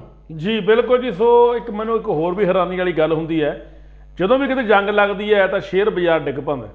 ਸ਼ੇਅਰ ਬਾਜ਼ਾਰ ਭਾਰਤ ਦਾ ਜਿਹੜਾ ਸੈਂਸੈਕਸ ਹੈ ਉਹ ਡਿੱਗ ਪਿਆ ਔਰ ਸੋਨਾ ਮਹਿੰਗਾ ਹੋ ਗਿਆ। ਲਹਿਲ ਸਾਹਿਬ, ਹੁਣ ਮੈਨੂੰ ਇਹ ਨਹੀਂ ਸਮਝ ਆਉਂਦੀ ਕਿ ਉੱਥੇ ਲੋਕ ਮਰ ਰਹੇ ਨੇ, ਉੱਥੇ ਜਾਨਾਂ ਜਾ ਰਹੀਆਂ ਨੇ, ਫੌਜੀ ਮਰ ਰਹੇ ਨੇ, ਆਮ ਲੋਕ ਮਰ ਰਹੇ ਨੇ। ਸਾਡੇ ਹਿੰਦੁਸਤਾਨ 'ਚ ਸਿਉਣਾ ਮਹਿੰਗਾ ਹੋ ਗਿਆ। ਹੁਣ ਸਾਡੇ ਹਿੰਦੁਸਤਾਨ ਦੀਆਂ ਜਨਾਨੀਆਂ ਨੇ ਪਤਾ ਨਹੀਂ ਕਿਹੜਾ ਸਿਉਣਾ ਪਾ ਕੇ ਭੰਗੜੇ ਪਾਉਣੇ ਨੇ ਉਹਨਾਂ ਦੀਆਂ ਲਾਸ਼ਾਂ 'ਤੇ। ਸੋ ਮੈਨੂੰ ਇੱਕ ਗੱਲ ਨਹੀਂ ਸਮਝ ਆਉਂਦੀ ਵੀ ਕੀ ਮਹਿੰਗਾ ਆਉਣਾ, ਕੀ ਸਸਤਾ ਆਉਣਾ, ਕੀ ਇਹ ਜੰਗ ਤੈਅ ਕਰੇਗੀ, ਕੀ ਗਿਰਾਵਟ ਵੱਲ ਜਾਏਗਾ, ਕੀ ਉਚਾਈ ਵੱਲ ਜਾਏਗਾ, ਕੀ ਇਹ ਜੰਗ ਤੈਅ ਕਰੇਗੀ। ਮੈਂ ਜੋ ਖਬਰ ਪੜ੍ਹੀ ਨਾ ਵੀ ਸਿਉਣਾ ਮਹਿੰਗਾ, ਸਿਉਣਾ 1440 ਰੁਪਏ ਉਛਾਲ ਵਿੱਚ ਹੋ ਗਿਆ। ਉਹਦਾ ਕਾਰਨ ਇਹ ਨਾ ਵੀ ਇਹਨਾਂ ਜੰਗਾਂ ਦਾ ਸਹਾਰਾ ਲੈ ਕੇ ਜਿਹੜੇ ਸਾਡੇ ਇਹ ਮਤਲਬ ਜਿਹੜੇ ਬਿਊਰੋਕਰੇਟਸ ਨੇ ਜਾਂ ਜਿਹੜੇ ਸਾਡੇ ਰਾਜਨੀਤਿਕ ਲੋਕ ਨੇ ਜਿਨ੍ਹਾਂ ਨੇ ਇਹ ਪ੍ਰਾਈਸ ਜਿਹੜੀ ਆ ਉਹ ਸੈੱਟ ਕਰਨੀ ਹੁੰਦੀ ਆ, ਉਹਨਾਂ ਨੂੰ ਮੌਕਾ ਮਿਲ ਜਾਂਦਾ। ਹੁਣ ਅੱਜ ਇਹ ਜਿਹੜੀ ਆ ਤੇਲ ਦੀ ਜਿਹੜੀ ਕੀਮਤਾਂ ਦੀ ਗੱਲ ਹੈ ਉਹ ਹੋ ਸਕਦਾ ਵੀ 2-4 ਦਿਨ 'ਚ ਹੀ ਵੱਧ ਜਾਣ, ਜਦੋਂ ਕਿ ਮਾਰਚ ਦੇ ਮਤਲਬ ਕਿ ਸੈਕੰਡ ਵੀਕ ਜਿਹੜੇ 10 ਤਰੀਕ ਤੋਂ ਬਾਅਦ ਵਧਣ ਦੀਆਂ ਉਮੀਦਾਂ ਸੀ, ਉਹਦੇ ਨਾਲ ਸੋਨਾ ਵੱਧ ਗਿਆ, ਤੇਲ ਵੱਧ ਜਾਏਗਾ। ਤੇਲ ਵਧਣ ਦੇ ਨਾਲ ਕੀ ਹੋਊ, ਕਿਰਾਏ ਵਧਣਗੇ। ਜਦੋਂ ਕਿਰਾਏ ਵੱਧ ਗਏ ਤੇ ਆਟੋਮੈਟਿਕਲੀ ਸਾਡੀ ਜਿਹੜੀ ਖਾਣ ਪੀਣ ਦੀਆਂ ਵਸਤਾਂ ਨੇ, ਦਾਲਾਂ, ਆਟਾ, ਸਾਰਾ ਕੁਝ ਉਹ ਵੀ ਆਖਰ ਮਾਰਕੀਟ 'ਚ ਆਉਂਦਾ, ਉਹ ਵਧੇਗਾ, ਕਿਉਂਕਿ ਪੈਟਰੋਲ ਦੀ ਕੀਮਤ ਦੇ ਨਾਲ ਜਦੋਂ ਗੱਡੀਆਂ ਦਾ, ਟਰੱਕਾਂ ਦਾ ਭਾੜਾ ਵੱਧ ਗਿਆ ਡੀਜ਼ਲ ਦੇ ਨਾਲ, ਤੇ ਆਟੋਮੈਟਿਕਲੀ ਸਾਰਾ ਕੁਝ ਵਧੇਗਾ। ਸੋ ਇਹ ਇੱਕ ਸੰਕੇਤ ਹੈ ਦੁਨੀਆ ਨੂੰ ਬਰਬਾਦ ਕਰਨ ਦਾ। ਉਹ ਜੰਗ ਤੇ ਹਟ ਜਾਏਗੀ, ਉਹ ਜੰਗ ਤਾਂ ਹੋਰ 2-4 ਦਿਨ ਬਾਅਦ ਬਹੁਤ ਵੱਡਾ ਨੁਕਸਾਨ ਕਰਕੇ ਕਿਤੇ ਨਾ ਕਿਤੇ ਫੈਸਲਾ ਹੋ ਜੂ, ਪਰ ਇਹਦੀ ਆੜ ਹੇਠ ਜਿਹੜੀ ਜੰਗ ਆਪਾਂ ਨੂੰ ਲੜਨੀ ਪੈਣੀ ਆ ਉਹ ਮਹਿੰਗਾਈ ਦੇ ਖਿਲਾਫ ਹੈ। ਉਹ ਜੰਗ ਬਹੁਤ ਵੱਡੀ ਆ, ਉਹ ਭੁੱਖ ਦੀ ਲੜਾਈ ਹੈ। ਉਹ ਲੜ ਰਹੇ ਨੇ ਸਿਰਫ ਇੱਕ ਦੂਜੇ ਨੂੰ ਮੰਡੀ ਬਣਾਉਣ ਵਾਸਤੇ, ਆਪਣੀ ਜਿਣਸ ਜਿਹੜੀ ਆ ਵੇਚਣ ਲਈ, ਜਾਂ ਉਹਨਾਂ ਨੂੰ ਉਹਦਾ ਜਿਹੜੇ ਸਰਮਾਇਆ ਜਿਹੜਾ ਉਹਨਾਂ ਦੀਆਂ ਖਣਿਜ ਪਦਾਰਥ ਨੇ ਜਾਂ ਜਿਹੜਾ ਉਹਨਾਂ ਦੀ ਪ੍ਰੋਡਕਸ਼ਨ ਹੈ ਉਸ ਨੂੰ ਆਪਣੇ ਦੇਸ਼ 'ਚ ਲਿਜਾਣ ਵਾਸਤੇ, ਆਪਣੀ ਲੁੱਟ ਨੂੰ ਹੋਰ ਵਾਧਾ ਕਰਨ ਵਾਸਤੇ ਲੜਾਈਆਂ ਜਿਹੜੀਆਂ ਲੜੀਆਂ ਜਾ ਰਹੀਆਂ। ਪਰ ਸਾਡੀ ਲੜਾਈ ਸਾਡੀ ਭੁੱਖ ਦੀ ਲੜਾਈ ਆ। ਇਹ ਲੜਾਈ ਜਿਹੜੀ ਹੈ ਇਹ ਸਾਡੀ ਆਪਣੀ ਸਰਕਾਰ ਨਾਲ, ਆਪਣੇ ਨਾਲ, ਉਹਦਾ ਬੈਨੀਫਿਟ ਕਰਕੇ ਇਹ ਜਿਹੜਾ ਸੋਨਾ, ਇਹ ਤੇਲ, ਸਾਰਾ ਕੁਝ ਜਿਹੜਾ ਹੁਣ ਇਹ ਉਹਦੀ ਆੜ ਹੇਠ ਵਧਾਉਣ ਦੀ ਕੋਸ਼ਿਸ਼ ਕਰਨਗੇ। ਸੋ ਇਸ ਕਰਕੇ ਜਦ ਤੱਕ ਸਾਡੇ ਲੋਕ ਇਹਦੀ ਅੰਦਰੂਨੀ ਰਾਜਸੀ ਜਿਹੜੀ ਮੈਂ ਆਮ ਗੱਲ ਕਰਦਾ ਰਾਜਨੀਤਿਕ ਸੋਚ ਦੀ, ਜਦੋਂ ਤੱਕ ਉਹਨਾਂ ਨੂੰ ਇਹ ਗੱਲ ਸਮਝ ਨਹੀਂ ਪੈਂਦੀ ਉਦੋਂ ਤੱਕ ਇਹ ਸਾਡੀ ਜਿਹੜੀ ਲੁੱਟ ਹੈ ਉਹ ਹੁੰਦੀ ਰਹੇਗੀ। ਚਾਹੇ ਉਹ ਜੰਗਾਂ ਯੁੱਧਾਂ ਦੇ ਉਹ ਜਿਹੜੀਆਂ ਹੁੰਦੀ ਰਹੇ ਜਾਂ ਕਿਸੇ ਹੋਰ ਤਰੀਕੇ ਨਾਲ ਆਏ ਬਗਾਏ ਇਹਨਾਂ ਨੂੰ ਮੌਕਾ ਮਿਲ ਜਾਂਦਾ ਵੀ ਕਿਤੇ ਨਾ ਕਿਤੇ ਇਹਨਾਂ ਨੂੰ ਦਬਾ ਲਿਆ ਜਾਵੇ, ਠੋਸ ਲਿਆ ਜਾਵੇ, ਲੁੱਟ ਲਿਆ ਜਾਵੇ। ਔਰ ਉਹਦੀ ਆੜ ਹੀ ਹੈ ਤੇ ਇਸ ਆੜ ਨੂੰ ਲੈ ਕੇ ਸਰਕਾਰਾਂ ਜਿਹੜੀਆਂ ਨੇ ਉਹ ਲੋਕਾਂ ਦੇ ਉੱਤੇ ਇਹ ਬੋਝ ਜਿਹੜਾ ਹੋਰ ਪਾਉਣ ਦੀ ਕੋਸ਼ਿਸ਼ ਕਰਦੀਆਂ। ਜੀ ਲਹਿਲ ਸਾਹਿਬ ਇੱਕ ਹੋਰ ਵੀ ਗੱਲ ਹੈਗੀ ਹੈ ਨਾ, ਤੇ ਚਲੋ ਮੈਂ ਗੱਲ ਕਹਿਣਾ ਵੀ ਜੰਗ ਲੱਗ ਗਈ ਹੈ ਨਾ, ਲੇਕਿਨ ਸਿਆਸੀ ਜਿਹੜੇ ਸਾਡੇ ਲੋਕ ਹੈ ਨਾ, ਸਿਆਸੀ ਲੀਡਰ ਹੈ, ਉਹ ਲਾਸ਼ਾਂ ਤੇ ਰੋਟੀਆਂ ਸੇਕਣ ਵੀ ਬਾਜ਼ ਨਹੀਂ ਆਉਂਦੇ। ਜੀ ਉਹਨਾਂ ਨੂੰ ਸਵਾਦ ਆਉਂਦਾ ਹੈ, ਉਹਨਾਂ ਨੂੰ ਸੱਪਾਂ 'ਚ ਰਹਿਣ ਦਾ ਚਸਕਾ ਪੈ ਗਿਆ। ਉਹਨਾਂ ਨੂੰ ਇਹ ਲੱਗਦਾ ਵੀ ਜਿੰਨਾ ਚਿਰ ਧਰਮ ਦੇ ਨਾਂ 'ਤੇ ਜਾਂ ਜਿੰਨਾ ਚਿਰ ਸਿਆਸਤ ਦੇ ਨਾਂ 'ਤੇ ਲੋਕ ਲੜਦੇ ਨਹੀਂ ਤਾਂ ਸਾਡੀ ਪੁੱਛ-ਗਿੱਛ ਨਹੀਂ ਵੱਧਦੀ। ਅੱਜ ਟੇਬਲ ਦੇ ਉੱਤੇ ਬਹਿ ਕੇ ਬੰਦ ਕਮਰਾ ਮੀਟਿੰਗ ਕਰਦੇ ਲੀਡਰ, ਅਸੀਂ ਐਂ ਕਰ ਦਿਆਂਗੇ, ਅਸੀਂ ਉਹ ਕਰ ਦਿਆਂਗੇ, ਹੈ ਨਾ। ਔਰ ਹਾਲਾਤ ਤੁਹਾਨੂੰ ਪਤਾ ਹੀ ਹੈ ਕਿ ਪੂਰੀ ਵੈਸੇ ਤਾਂ ਦੇਖੋ ਤੀਜੇ ਵਿਸ਼ਵ ਯੁੱਧ ਦੀ ਮੈਂ ਗੱਲ ਕਰਾਂ ਨਾ ਤਾਂ ਪੂਰੀ ਦੁਨੀਆ ਦੇ ਵਿੱਚ ਵੈਸੇ ਤਾਂ ਤੀਜਾ ਵਿਸ਼ਵ ਯੁੱਧ ਪਹਿਲਾਂ ਹੀ ਲੱਗਿਆ ਹੋਇਆ, ਠੀਕ ਹੈ ਨਾ। ਇਹ ਕੋਈ ਜ਼ਰੂਰੀ ਨਹੀਂ ਕਿ ਮਿਜ਼ਾਈਲਾਂ ਸਿੱਟਣ ਨਾਲ ਤੀਜਾ, ਠੰਡੀ ਜੰਗ ਕਹਿੰਦੇ ਆ, ਠੰਡੀ ਜੰਗ ਜਿਹਨੂੰ ਕਹਿੰਦੇ ਕੋਲਡ ਵਾਰ ਆ, ਕਿਉਂਕਿ ਦੇਖੋ ਇੱਕ ਦੂਜੇ ਪ੍ਰਤੀ ਨਫ਼ਰਤ ਸਾਡੀ ਵਧੀ ਪਈ ਹੈ। ਚਾਹੇ ਉਹ ਚਾਈਨਾ ਹੋ ਗਿਆ, ਅਮਰੀਕਾ ਹੋ ਗਿਆ, ਇੰਗਲੈਂਡ ਹੋ ਗਿਆ, UK ਹੋ ਗਿਆ, ਹਰੇਕ ਦੇਸ਼ ਇੱਕ ਦੂਜੇ ਦੇ ਦੇਸ਼ ਨੂੰ ਠਿੱਬੀ ਲਾਉਣ ਦੀ ਕੋਸ਼ਿਸ਼ ਕਰ ਰਿਹਾ। ਹਾਲਾਂਕਿ ਕੋਸ਼ਿਸ਼ ਇਹ ਕਰਦੇ ਨੇ ਕਿ ਵਪਾਰਕ ਸਮਝੌਤੇ ਸਾਡੇ ਨਾਲ ਵਧੀਆ ਬਣਨ, ਸਾਡਾ ਕਾਰੋਬਾਰ ਸਾਂਝਾ, ਬਿਜ਼ਨਸ ਸਾਂਝਾ ਹੋਵੇ, ਪਰ ਕਿਤੇ ਨਾ ਕਿਤੇ ਮਹਾਸ਼ਕਤੀ ਬਣਨ ਦੇ ਚੱਕਰ ਦੇ ਵਿੱਚ ਆਮ ਲੋਕਾਂ ਦੀ ਜਾਨ ਮਾਲ ਦੀ ਇਹ ਲੋਕ ਬਿਲਕੁਲ ਪਰਵਾਹ ਨਹੀਂ ਕਰਦੇ। ਆਮ ਲੋਕ ਜਿਹੜੇ ਹੈਗੇ ਆ ਨਾ, ਇਹਨਾਂ ਵਾਸਤੇ ਜਿਹੜੇ ਵੱਡੇ ਲੋਕ ਨੇ, ਇਹਨਾਂ ਵਾਸਤੇ ਕੀੜੇ ਮਕੌੜੇ ਨੇ ਵੀ ਜੇ ਯਾਰ 1-2 ਲੱਖ ਮਰ ਵੀ ਜਾਊਗਾ ਤਾਂ ਸਾਨੂੰ ਕੋਈ ਫਰਕ ਨਹੀਂ ਪੈਂਦਾ, ਹੈ ਨਾ। ਇਹ ਬੇਸਿਕਲੀ ਇਹ ਮੰਨ ਕੇ ਚੱਲਦੇ ਨੇ। ਪਰ ਸਾਡੇ ਦੁਨੀਆ ਦੇ ਵਿੱਚ ਜੇ ਲੜਾਈ ਹੋਵੇ ਹੀ ਨਾ ਤਾਂ ਫਿਰ ਜ਼ਿਆਦਾ ਵਧੀਆ ਮੇਰੇ ਹਿਸਾਬ ਦੇ ਨਾਲ ਤਾਂ, ਕਿਉਂਕਿ ਲੜਾਈ ਜਿਹੜੀ ਹੈ, ਲੜਾਈ ਕੋਈ ਚੰਗਾ ਮੈਸੇਜ ਥੋੜ੍ਹੀ ਦੇ ਕੇ ਜਾਂਦੀ ਹੈ। ਭੋਪਾਲ ਗੈਸ ਕਾਂਡ ਦੇ ਵਿੱਚ ਇਹ ਗੈਸ ਲੀਕ ਹੋਈ ਸੀ। ਜਦੋਂ ਗੈਸ ਲੀਕ ਹੋਈ ਸੀ ਤਾਂ ਉਦੋਂ ਕਿਸੇ ਨੇ ਸੋਚਿਆ ਹੀ ਨਹੀਂ ਸੀ ਵੀ ਐਡਾ ਵੱਡਾ ਕਾਂਡ ਹੋ ਜਾਊਗਾ। ਉਦੋਂ ਐਂ ਸੀ ਵੀ ਬਹੁਤ ਵੱਡਾ ਪਲਾਂਟ ਹੈ, ਇੰਨੀ ਮਾੜੀ ਮੋਟੀ ਗੈਸ ਤਾਂ ਲੀਕ ਹੁੰਦੀ ਰਹਿੰਦੀ ਹੈ, ਕੁਛ ਚੰਦ ਕੁ ਬੰਦਿਆਂ ਦੀਆਂ ਅੱਖਾਂ 'ਚ ਅੱਖਾਂ ਮਲਣ ਲੱਗ ਗਏ, ਅੱਖਾਂ ਮੱਚਣ ਲੱਗ ਗਈਆਂ। ਫਿਰ ਇਹ ਵੱਧਦੀ ਆਬਾਦੀ ਹਜ਼ਾਰਾਂ ਲੋਕਾਂ 'ਚ ਵਧਣ ਲੱਗ ਗਈਆਂ, ਅੱਖਾਂ ਮੱਚਣ ਲੱਗ ਗਈਆਂ। ਫਿਰ ਉਸ ਤੋਂ ਬਾਅਦ ਹਜ਼ਾਰਾਂ ਦੁਨੀਆ ਸੜਕਾਂ 'ਤੇ ਪਈ ਮਰ ਗਈ, ਹਸਪਤਾਲਾਂ 'ਚ ਪਈ ਮਰ ਗਈ, ਬੁਰਾ ਹਾਲ ਹੋ ਗਿਆ। ਉਸ ਤੋਂ ਬਾਅਦ ਭੋਪਾਲ ਗੈਸ ਕਾਂਡ ਤੋਂ ਬਾਅਦ ਅੱਜ ਤੱਕ ਲੋਕ ਉੱਭਰ ਕੇ ਸਾਹਮਣੇ ਨਹੀਂ ਆ ਸਕੇ। ਅੱਜ ਤੱਕ ਲੋਕਾਂ ਦੀ ਬੁਰੀ ਹਾਲਤ ਹੈ, ਉਹ ਅੱਜ ਵੀ ਅੰਨੇ ਪੈਦਾ ਹੁੰਦੇ ਨੇ। ਲੇਕਿਨ ਕਹਿਣ ਦਾ ਮਤਲਬ ਮੇਰਾ ਇਹ ਹੈ ਵੀ ਕੀ ਹੋਇਆ ਉਸ ਗੈਸ ਕਾਂਡ ਦਾ? ਕੁਝ ਵੀ ਨਹੀਂ ਹੋਇਆ, ਠੀਕ ਹੈ ਨਾ। ਜੇ 2-4 ਸਾਲ ਸਜ਼ਾ ਵੀ ਕਿਸੇ ਉਹਨਾਂ ਨੂੰ ਹੋ ਜੂਗੀ, ਪਰ ਉਹ ਜਿਹੜੀ ਗਈ ਮਨੁੱਖਤਾ ਹੈ ਉਹ ਤਾਂ ਨਹੀਂ ਵਾਪਸ ਆ ਸਕਦੀ। ਇਹੀ ਗੱਲ ਹੁਣ ਯੂਕਰੇਨ ਦੇ ਵਿੱਚ, ਹੁਣ ਯੂਕਰੇਨ ਦੇ ਵਿੱਚ ਆਪਾਂ ਦੇਖੋ ਹਜੇ ਸ਼ੋਅ ਕਰਦੇ ਨੂੰ ਆਪਾਂ ਨੂੰ ਅੱਧਾ ਘੰਟਾ ਹੋਇਆ, ਅੱਧੇ ਘੰਟੇ 'ਚ 40 ਸੈਨਿਕ ਹੋਰ ਮਰ ਗਏ। 40 ਸੈਨਿਕ ਦਾ ਮਤਲਬ ਥੋੜ੍ਹੀ ਪਤਾ ਹੈ, ਘੱਟੋ ਘੱਟ 1000 ਬੰਦਾ ਮਰ ਗਿਆ। ਮਤਲਬ ਉਹਦੇ ਪਰਿਵਾਰ ਦੇ ਨਾਲ ਦੇ ਬੰਦੇ ਜਿਹੜੇ ਉੱਤੇ ਡਿਪੈਂਡ ਸੀ ਉਹ ਵੀ ਮਰ ਗਏ ਵਿਚਾਰੇ, ਠੀਕ ਹੈ ਨਾ। ਇਹ 40 ਦੀ ਗਿਣਤੀ ਹੋਰ ਵੱਧ ਜਾਣੀ ਹੈ ਮੇਰੇ ਹਿਸਾਬ ਨਾਲ। ਆਪ ਨੂੰ ਉਸ 40 ਦੀ ਗਿਣਤੀ ਅਨਾਉਂਸ ਕਰਨ ਨੂੰ 15 ਮਿੰਟ ਹੋ ਗਏ। 15 ਮਿੰਟ ਸ਼ੋਅ ਅੱਗੇ ਹੋਰ ਲੰਘ ਗਿਆ। ਮੇਰੇ ਹਿਸਾਬ ਦੇ ਨਾਲ ਜਿਸ ਹਿਸਾਬ ਨਾਲ ਬੰਬਾਰੀ ਹੋ ਰਹੀ ਹੈ, ਜਿਸ ਹਿਸਾਬ ਨਾਲ ਮਿਜ਼ਾਈਲਾਂ ਛੱਡੀਆਂ ਜਾ ਰਹੀਆਂ, ਮੈਂ ਕਹਿੰਦਾ 20-50 ਹੋਰ ਮਰ ਗਏ ਹੋਣਗੇ ਲੈਲ ਸਾਹਿਬ। ਬਿਲਕੁਲ ਜੀ ਗਿੱਲ ਸਾਹਿਬ, ਗੱਲ ਤਾਂ ਇਹ ਆ ਵੀ ਹੁਣ ਦੁਨੀਆ ਪੱਧਰ ਦੇ ਉੱਤੇ ਸਾਰਿਆਂ ਦਾ ਜਿਹੜਾ ਧਿਆਨ ਆ ਉਹ ਇਸੇ ਤੇ ਕੇਂਦਰ ਲੱਗਾ ਹੋਇਆ, ਪਰ ਨਾਲ ਨਾਲ ਆਪਣੀ ਜਿਹੜੀ ਸਾਡੀ ਸਿਆਸਤ ਇੱਥੋਂ ਦੀ ਉਹ ਵੀ ਬੜੀ ਭਖੀ ਪਈ ਹੈ। ਸੋ ਸਾਰੇ ਜਿਹੜੇ ਉਹ ਇਲੈਕਸ਼ਨ ਦੇ ਦੌਰ 'ਚੋਂ ਹੁਣ ਜਿਹੜੇ ਬਾਹਰ ਨਿਕਲ ਕੇ ਤੇ ਉਹ ਆਪਣੀ ਜਿਹੜੀ ਆ ਉਹ ਰੈਸਟ ਫਰਮਾ ਰਹੇ ਨੇ, ਜੋੜ ਤੋੜ ਹੋ ਰਹੇ ਨੇ। ਕਿਤੇ ਅਕਾਲੀ ਦਲ ਭਾਜਪਾ ਨਾਲ ਜਿਹੜੀਆਂ ਉਹ ਗੰਢ ਤਰੁੱਪ ਕਰ ਰਿਹਾ, ਸੀਟਾਂ ਦੀ ਲੈਣ ਦੇਣ ਕਰ ਰਿਹਾ, ਕਿਤੇ ਕਾਂਗਰਸ ਜਿਹੜੀ ਆਪ ਨਾਲ ਜਿਹੜਾ ਉਹ ਗੱਠਜੋੜ ਕਰਨ ਦੀ ਕੋਸ਼ਿਸ਼ ਕਰ ਰਿਹਾ। ਹੁਣ ਇਹਨਾਂ ਦੀ ਰਾਜਸੀ ਸੋਚ ਜਿਹੜੀ ਹੈ ਉਹ ਲੋਕਾਂ ਨੂੰ ਸਪਸ਼ਟ ਨਜ਼ਰ ਆਏਗੀ। ਕੱਲ ਤੱਕ ਇੱਕ ਦੂਜੇ ਨੂੰ ਉਹ ਗਾਲਾਂ ਕੱਢੀਆਂ ਜਾਂਦੀਆਂ ਸੀ, ਉਹ ਨਾਂ ਲਿਆ ਜਾਂਦਾ ਸੀ, ਇੰਨਾ ਕੁਝ ਮਤਲਬ ਬੋਲਿਆ ਜਾਂਦਾ ਸੀ ਜਿਹੜਾ ਸੁਣਿਆ ਨਹੀਂ ਸੀ ਜਾ ਸਕਦਾ। ਇੱਥੋਂ ਤੱਕ ਕੁਝ ਰਾਜਨੀਤਿਕ ਲੋਕਾਂ ਨੇ ਕੇਜਰੀਵਾਲ ਨੂੰ ਕਾਲਾ ਵੀ ਕਿਹਾ, ਕਈ ਹੋਰ ਮਤਲਬ ਸ਼ਬਦਾਂ ਨਾਲ ਸੰਬੋਧਨ ਕੀਤਾ। ਉਹਨਾਂ ਵੱਲੋਂ ਕਦੀ ਕਿਸੇ ਨੂੰ ਸ਼ਰਾਬੀ ਕਿਹਾ ਗਿਆ, ਕਿਸੇ ਨੂੰ ਕੁਛ ਕਿਹਾ ਗਿਆ, ਔਰ ਉਹ ਸਾਰੇ ਸ਼ਰਾਬੀ, ਉਹ ਸਾਰੇ ਕਾਲੇ, ਉਹ ਸਾਰੇ ਬੰਦੇ ਅੱਜ ਕਾਂਗਰਸ ਦੇ ਇੱਕ ਦੂਜੇ ਨਾਲ ਜੱਫੀਆਂ ਪਾਉਣ ਨੂੰ ਫਿਰ ਤਿਆਰ ਹੋ ਗਏ ਨੇ। ਬਿਲਕੁਲ ਜੀ, ਇਸ ਕਰਕੇ ਤਿਆਰ ਹੋ ਗਏ ਨੇ। ਪੋਲੀਟੀਕਲੀ ਆਪਾਂ ਇੱਕ ਵਾਰੀ ਐਂਟਰੀ ਦੇ ਦਈਏ ਲੈਲ ਸਾਹਿਬ ਜੀ, ਯੂਕਰੇਨ ਖਤਮ ਕਰ ਲਈ ਆਪਾਂ, ਕੇਜਰੀਵਾਲ ਦੀ ਭੂਆ ਬਾਅਦ ਚ ਨਿਭਾਉਣੇ ਆਪਾਂ। ਸੋ ਦੋਸਤੋ ਇਹ ਨਾ ਯੂਕਰੇਨ ਤੇ ਰੂਸ ਤੇ ਸਾਡੀ ਖਾਸ ਪੇਸ਼ਕਸ਼ ਸੀਗੀ ਜੀ, ਔਰ ਦੇਖੋ ਅਸੀਂ ਤਾਂ ਇਹੀ ਦੁਆ ਕਰਦੇ ਹਾਂ ਕਿ ਯੂਕਰੇਨ 'ਚ ਕੋਈ ਨਾ ਮਰੇ। ਇਹ ਜੰਗ ਜਿਹੜੀ ਹੈ ਚਲੋ ਸ਼ੁਰੂ ਹੋਈ ਹੈ ਤੇ ਨਾਲ ਦੇ ਨਾਲੇ ਬੰਦ ਹੋ ਜੇ, ਹੈ ਨਾ। ਸਾਡੇ ਜਿਹੜੀਆਂ ਹੋਰ ਮੁਲਕ ਨੇ ਉਹਨਾਂ ਮੁਲਕਾਂ ਦੇ ਪ੍ਰਤੀਨਿਧੀਆਂ ਨੂੰ ਅਸੀਂ ਬੇਨਤੀ ਕਰਦੇ ਹਾਂ, ਵੈਸੇ ਤਾਂ ਸਾਡੀ ਬੇਨਤੀ ਬੜੀ ਛੋਟੀ ਜੀ ਹੈ, ਸਾਡੀ ਤਾਂ ਪਰਿਵਾਰ ਹੋਣੀ ਨਾ ਹੋਣੀ ਤਾਂ ਇੱਕ ਬਰਾਬਰ ਹੀ ਹੈ, ਲੇਕਿਨ ਬੇਨਤੀ ਕਰਨ 'ਚ ਕੀ ਜਾਂਦਾ। ਕਹਿੰਦੇ ਅਰਦਾਸ ਤੁਸੀਂ ਜਿੱਥੇ ਮਰਜ਼ੀ ਬਹਿ ਕਰ ਸਕਦੇ ਹੋ ਨਾ, ਸੱਚੇ ਪਾਤਸ਼ਾਹ ਕੋਲੇ, ਉਹ ਚਾਹੇ ਇੱਥੇ ਕਰ ਲਓ, ਚਾਹੇ ਤੁਸੀਂ ਭੋਰਾ ਸਾਹਿਬ 'ਚ ਕਰ ਲਓ, ਚਾਹੇ ਛੱਤੜ ਕਰ ਲਓ। ਜੇ ਅਸੀਂ ਅਰਦਾਸ ਕਰਦੇ ਹਾਂ ਪਰਮਾਤਮਾ ਅੱਗੇ ਕਿ ਇਹ ਸੱਚੇ ਪਾਤਸ਼ਾਹ ਇਹ ਜੰਗ ਜਿਹੜੀ ਹੈ ਜਲਦੀ ਨਾਲ ਦੀ ਨਾਲ ਖਤਮ ਹੋ ਜੇ ਔਰ ਕੋਈ ਹੋਰ ਸੈਨਿਕ ਜਾਂ ਹੋਰ ਕੋਈ ਆਮ ਬੰਦਾ ਮਰੇ ਨਾ। ਹੁਣ ਅਸੀਂ ਪੋਲੀਟੀਕਲ ਵਾਲੇ ਪਾਸੇ ਚੱਲਦੇ ਆ ਲਾਇਲ ਸਾਹਿਬ, ਹੁਣ ਤੁਹਾਨੂੰ ਬੋਲਣ ਦਾ ਮੌਕਾ ਦੇਵਾਂਗਾ। ਪੰਜਾਬ ਦੇ ਵਿੱਚ ਪਹਿਲੀ ਗੱਲ ਤਾਂ ਇੱਕ ਚੀਜ਼ ਅਪਡੇਟ ਕਰ ਦਈਏ ਕਿ ਮਜੀਠੀਆ, ਬਿਕਰਮਜੀਤ ਸਿੰਘ ਮਜੀਠੀਆ ਨੂੰ ਜਿਹੜੇ ਕਿ ਡਰੱਗ ਰੈਕਟ ਦੇ ਵਿੱਚ ਫਸ ਗਏ ਸੀਗੇ ਔਰ ਹੁਣ ਤੱਕ ਉਹ ਜ਼ਮਾਨਤਾਂ ਲੈਂਦੇ ਹੋਏ ਬਚਦੇ ਆ ਰਹੇ ਸੀ, ਉਹਨਾਂ ਨੂੰ 8 ਮਾਰਚ ਤੱਕ ਨਿਆਂਇਕ ਹਿਰਾਸਤ ਵਿੱਚ ਭੇਜਤਾ। 14 ਦਿਨ ਦੀ ਨਿਆਂਇਕ ਹਿਰਾਸਤ ਵਿੱਚ ਭੇਜਿਆ। ਅੱਜ ਉਹ ਮੋਹਾਲੀ ਕੋਰਟ ਵਿੱਚ ਪੇਸ਼, ਉਹਨਾਂ ਨੇ ਆਤਮ ਸਮਰਪਣ ਕੀਤਾ ਹੈਗਾ, ਨਹੀਂ ਕਿ ਉਹਨਾਂ ਨੂੰ ਫੜ ਕੇ ਲੈ ਕੇ ਆਏ ਨੇ। ਦੂਸਰੇ ਪਾਸੇ ਆਪਣੀ ਜ਼ਮਾਨਤਾਂ ਵੀ ਆ ਜਿਹੜਾ ਆਪਣੀ ਜ਼ਿੰਮੇਵਾਰੀ ਸਮਝਦੇ ਹੋਏ ਬਿਕਰਮਜੀਤ ਸਿੰਘ ਮਜੀਠੀਆ ਨੇ ਮੋਹਾਲੀ ਅਦਾਲਤ ਵਿੱਚ ਪੇਸ਼ ਹੋਏ। ਅਦਾਲਤ ਨੇ SIT ਦੀ ਟੀਮ ਨੂੰ, ਸਿੱਟ ਨੂੰ ਜਿਹੜੀ ਇਹ ਟੀਮ ਸੀ ਉਹਨਾਂ ਨੂੰ ਬਕਾਇਦਾ ਜਾਂਚ ਲਈ ਟਾਈਮ ਦਿੱਤਾ ਗਿਆ। ਟਾਈਮ ਤੋਂ ਬਾਅਦ ਅਦਾਲਤ ਨਾਲ ਡਿਸਕਸ਼ਨ ਹੋਈ, ਡਿਸਕਸ਼ਨ ਤੋਂ ਬਾਅਦ ਉਹਨਾਂ ਨੂੰ 8 ਮਾਰਚ ਤੱਕ ਨਿਆਂਇਕ ਹਿਰਾਸਤ ਵਿੱਚ ਭੇਜ ਦਿੱਤਾ ਗਿਆ। ਲੈਲ ਸਾਹਿਬ ਹੁਣ ਤੁਹਾਡੀ ਉਹਨਾਂ ਦੀ ਜਿਹੜੀ ਬੇਲ ਹੈ ਉਹਦੇ ਉੱਤੇ ਵੀ ਦੋਨਾਂ ਜਿਹੜੀਆਂ ਉਹ ਸਾਡੀਆਂ ਧਿਰਾਂ ਨੇ, ਇੱਕ ਬਚਾਅ ਪੱਖ ਦੀ, ਇੱਕ ਦੂਸਰੇ ਪੱਖ ਦੀ, ਸਰਕਾਰੀ ਪੱਖ ਦੀ, ਉਹ ਦੋਨਾਂ ਦੀ ਜਿਹੜੀ ਕੋਰਟ 'ਚ ਬਹਿਸ ਹੋ ਰਹੀ ਸੀ। ਜਦੋਂ ਖਬਰ ਲਿਖੇ ਜਾਣ ਤੋਂ ਮਤਲਬ ਬੋਲਣ ਤੋਂ ਪਹਿਲਾਂ ਇਹ ਜਿਹੜੀ ਪ੍ਰਕਿਰਿਆ ਸੀ ਉਹ ਕੋਰਟ ਦੇ ਵਿੱਚ ਚੱਲ ਰਹੀ ਸੀ ਵੀ ਜ਼ਮਾਨਤ ਦੇਣੀ ਹੈ ਜਾਂ ਅੱਜ ਨਹੀਂ ਦੇਣੀ ਜਾਂ ਕਦੋਂ ਜ਼ਮਾਨਤ ਦੇਣੀ ਹੈ, ਇਹਦੇ ਉੱਤੇ ਵੀ ਡਿਸਾਈਡ ਜਿਹੜਾ ਉਹ ਕੁਝ ਸਮੇਂ ਤੱਕ ਹੋਣ ਦੀ ਉਮੀਦ ਹੈਗੀ ਹੈ। ਸੋ ਕਹਿਣ ਦਾ ਭਾਵ ਇਹ ਆ ਵੀ ਰਾਜਸੀ ਲੋਕ ਜਿਹੜੇ ਇੱਥੇ ਹੀ ਨਜ਼ਰਾਂ ਲਾਈ ਫਿਰਦੇ ਵੀ ਅੱਜ ਉਹ ਚਲੇ ਗਿਆ, ਕਈ ਭੰਗੜੇ ਪਾਉਂਦੇ ਰਹੇ, ਕੱਲ ਦੇ ਕੁਝ ਕਰਦੇ ਰਹੇ। ਇਹ ਰਾਜਨੀਤਿਕ ਲੋਕ ਵਿਖਾਵਾ ਕੁਝ ਕਰਦੇ ਨੇ, ਅੰਦਰੋਂ ਖਾਤੇ ਕੁਝ ਨਹੀਂ। ਇੱਕ ਪਾਸੇ ਤੇ ਜਿਹੜੀ ਭਾਜਪਾ ਉਹ ਅਕਾਲੀਆਂ ਨਾਲ ਅੰਦਰ ਖਾਤੇ ਜਿਹੜੇ ਆ ਉਹ ਸਮਝੌਤੇ ਕਰਦੀ ਨਜ਼ਰ ਆ ਰਹੀ ਹੈ ਕਿ ਅਗਰ ਸਾਨੂੰ ਸੀਟਾਂ ਕੁਝ ਮਿਲਦੀਆਂ ਨੇ, ਕੁਝ ਤੁਹਾਨੂੰ ਮਿਲਦੀਆਂ ਨੇ, ਤੇ ਉਹ ਰਲ ਕੇ ਫਿਰ ਜਿਹੜੀ ਆਪਣੀ ਪੁਰਾਣੀ ਜਿਹੜੀ ਸਾਂਝ ਹੈ ਉਹਨੂੰ ਫਿਰ ਬਰਕਰਾਰ ਰੱਖਦੇ ਹੋਏ ਜੱਫੀਆਂ ਪਾਓ।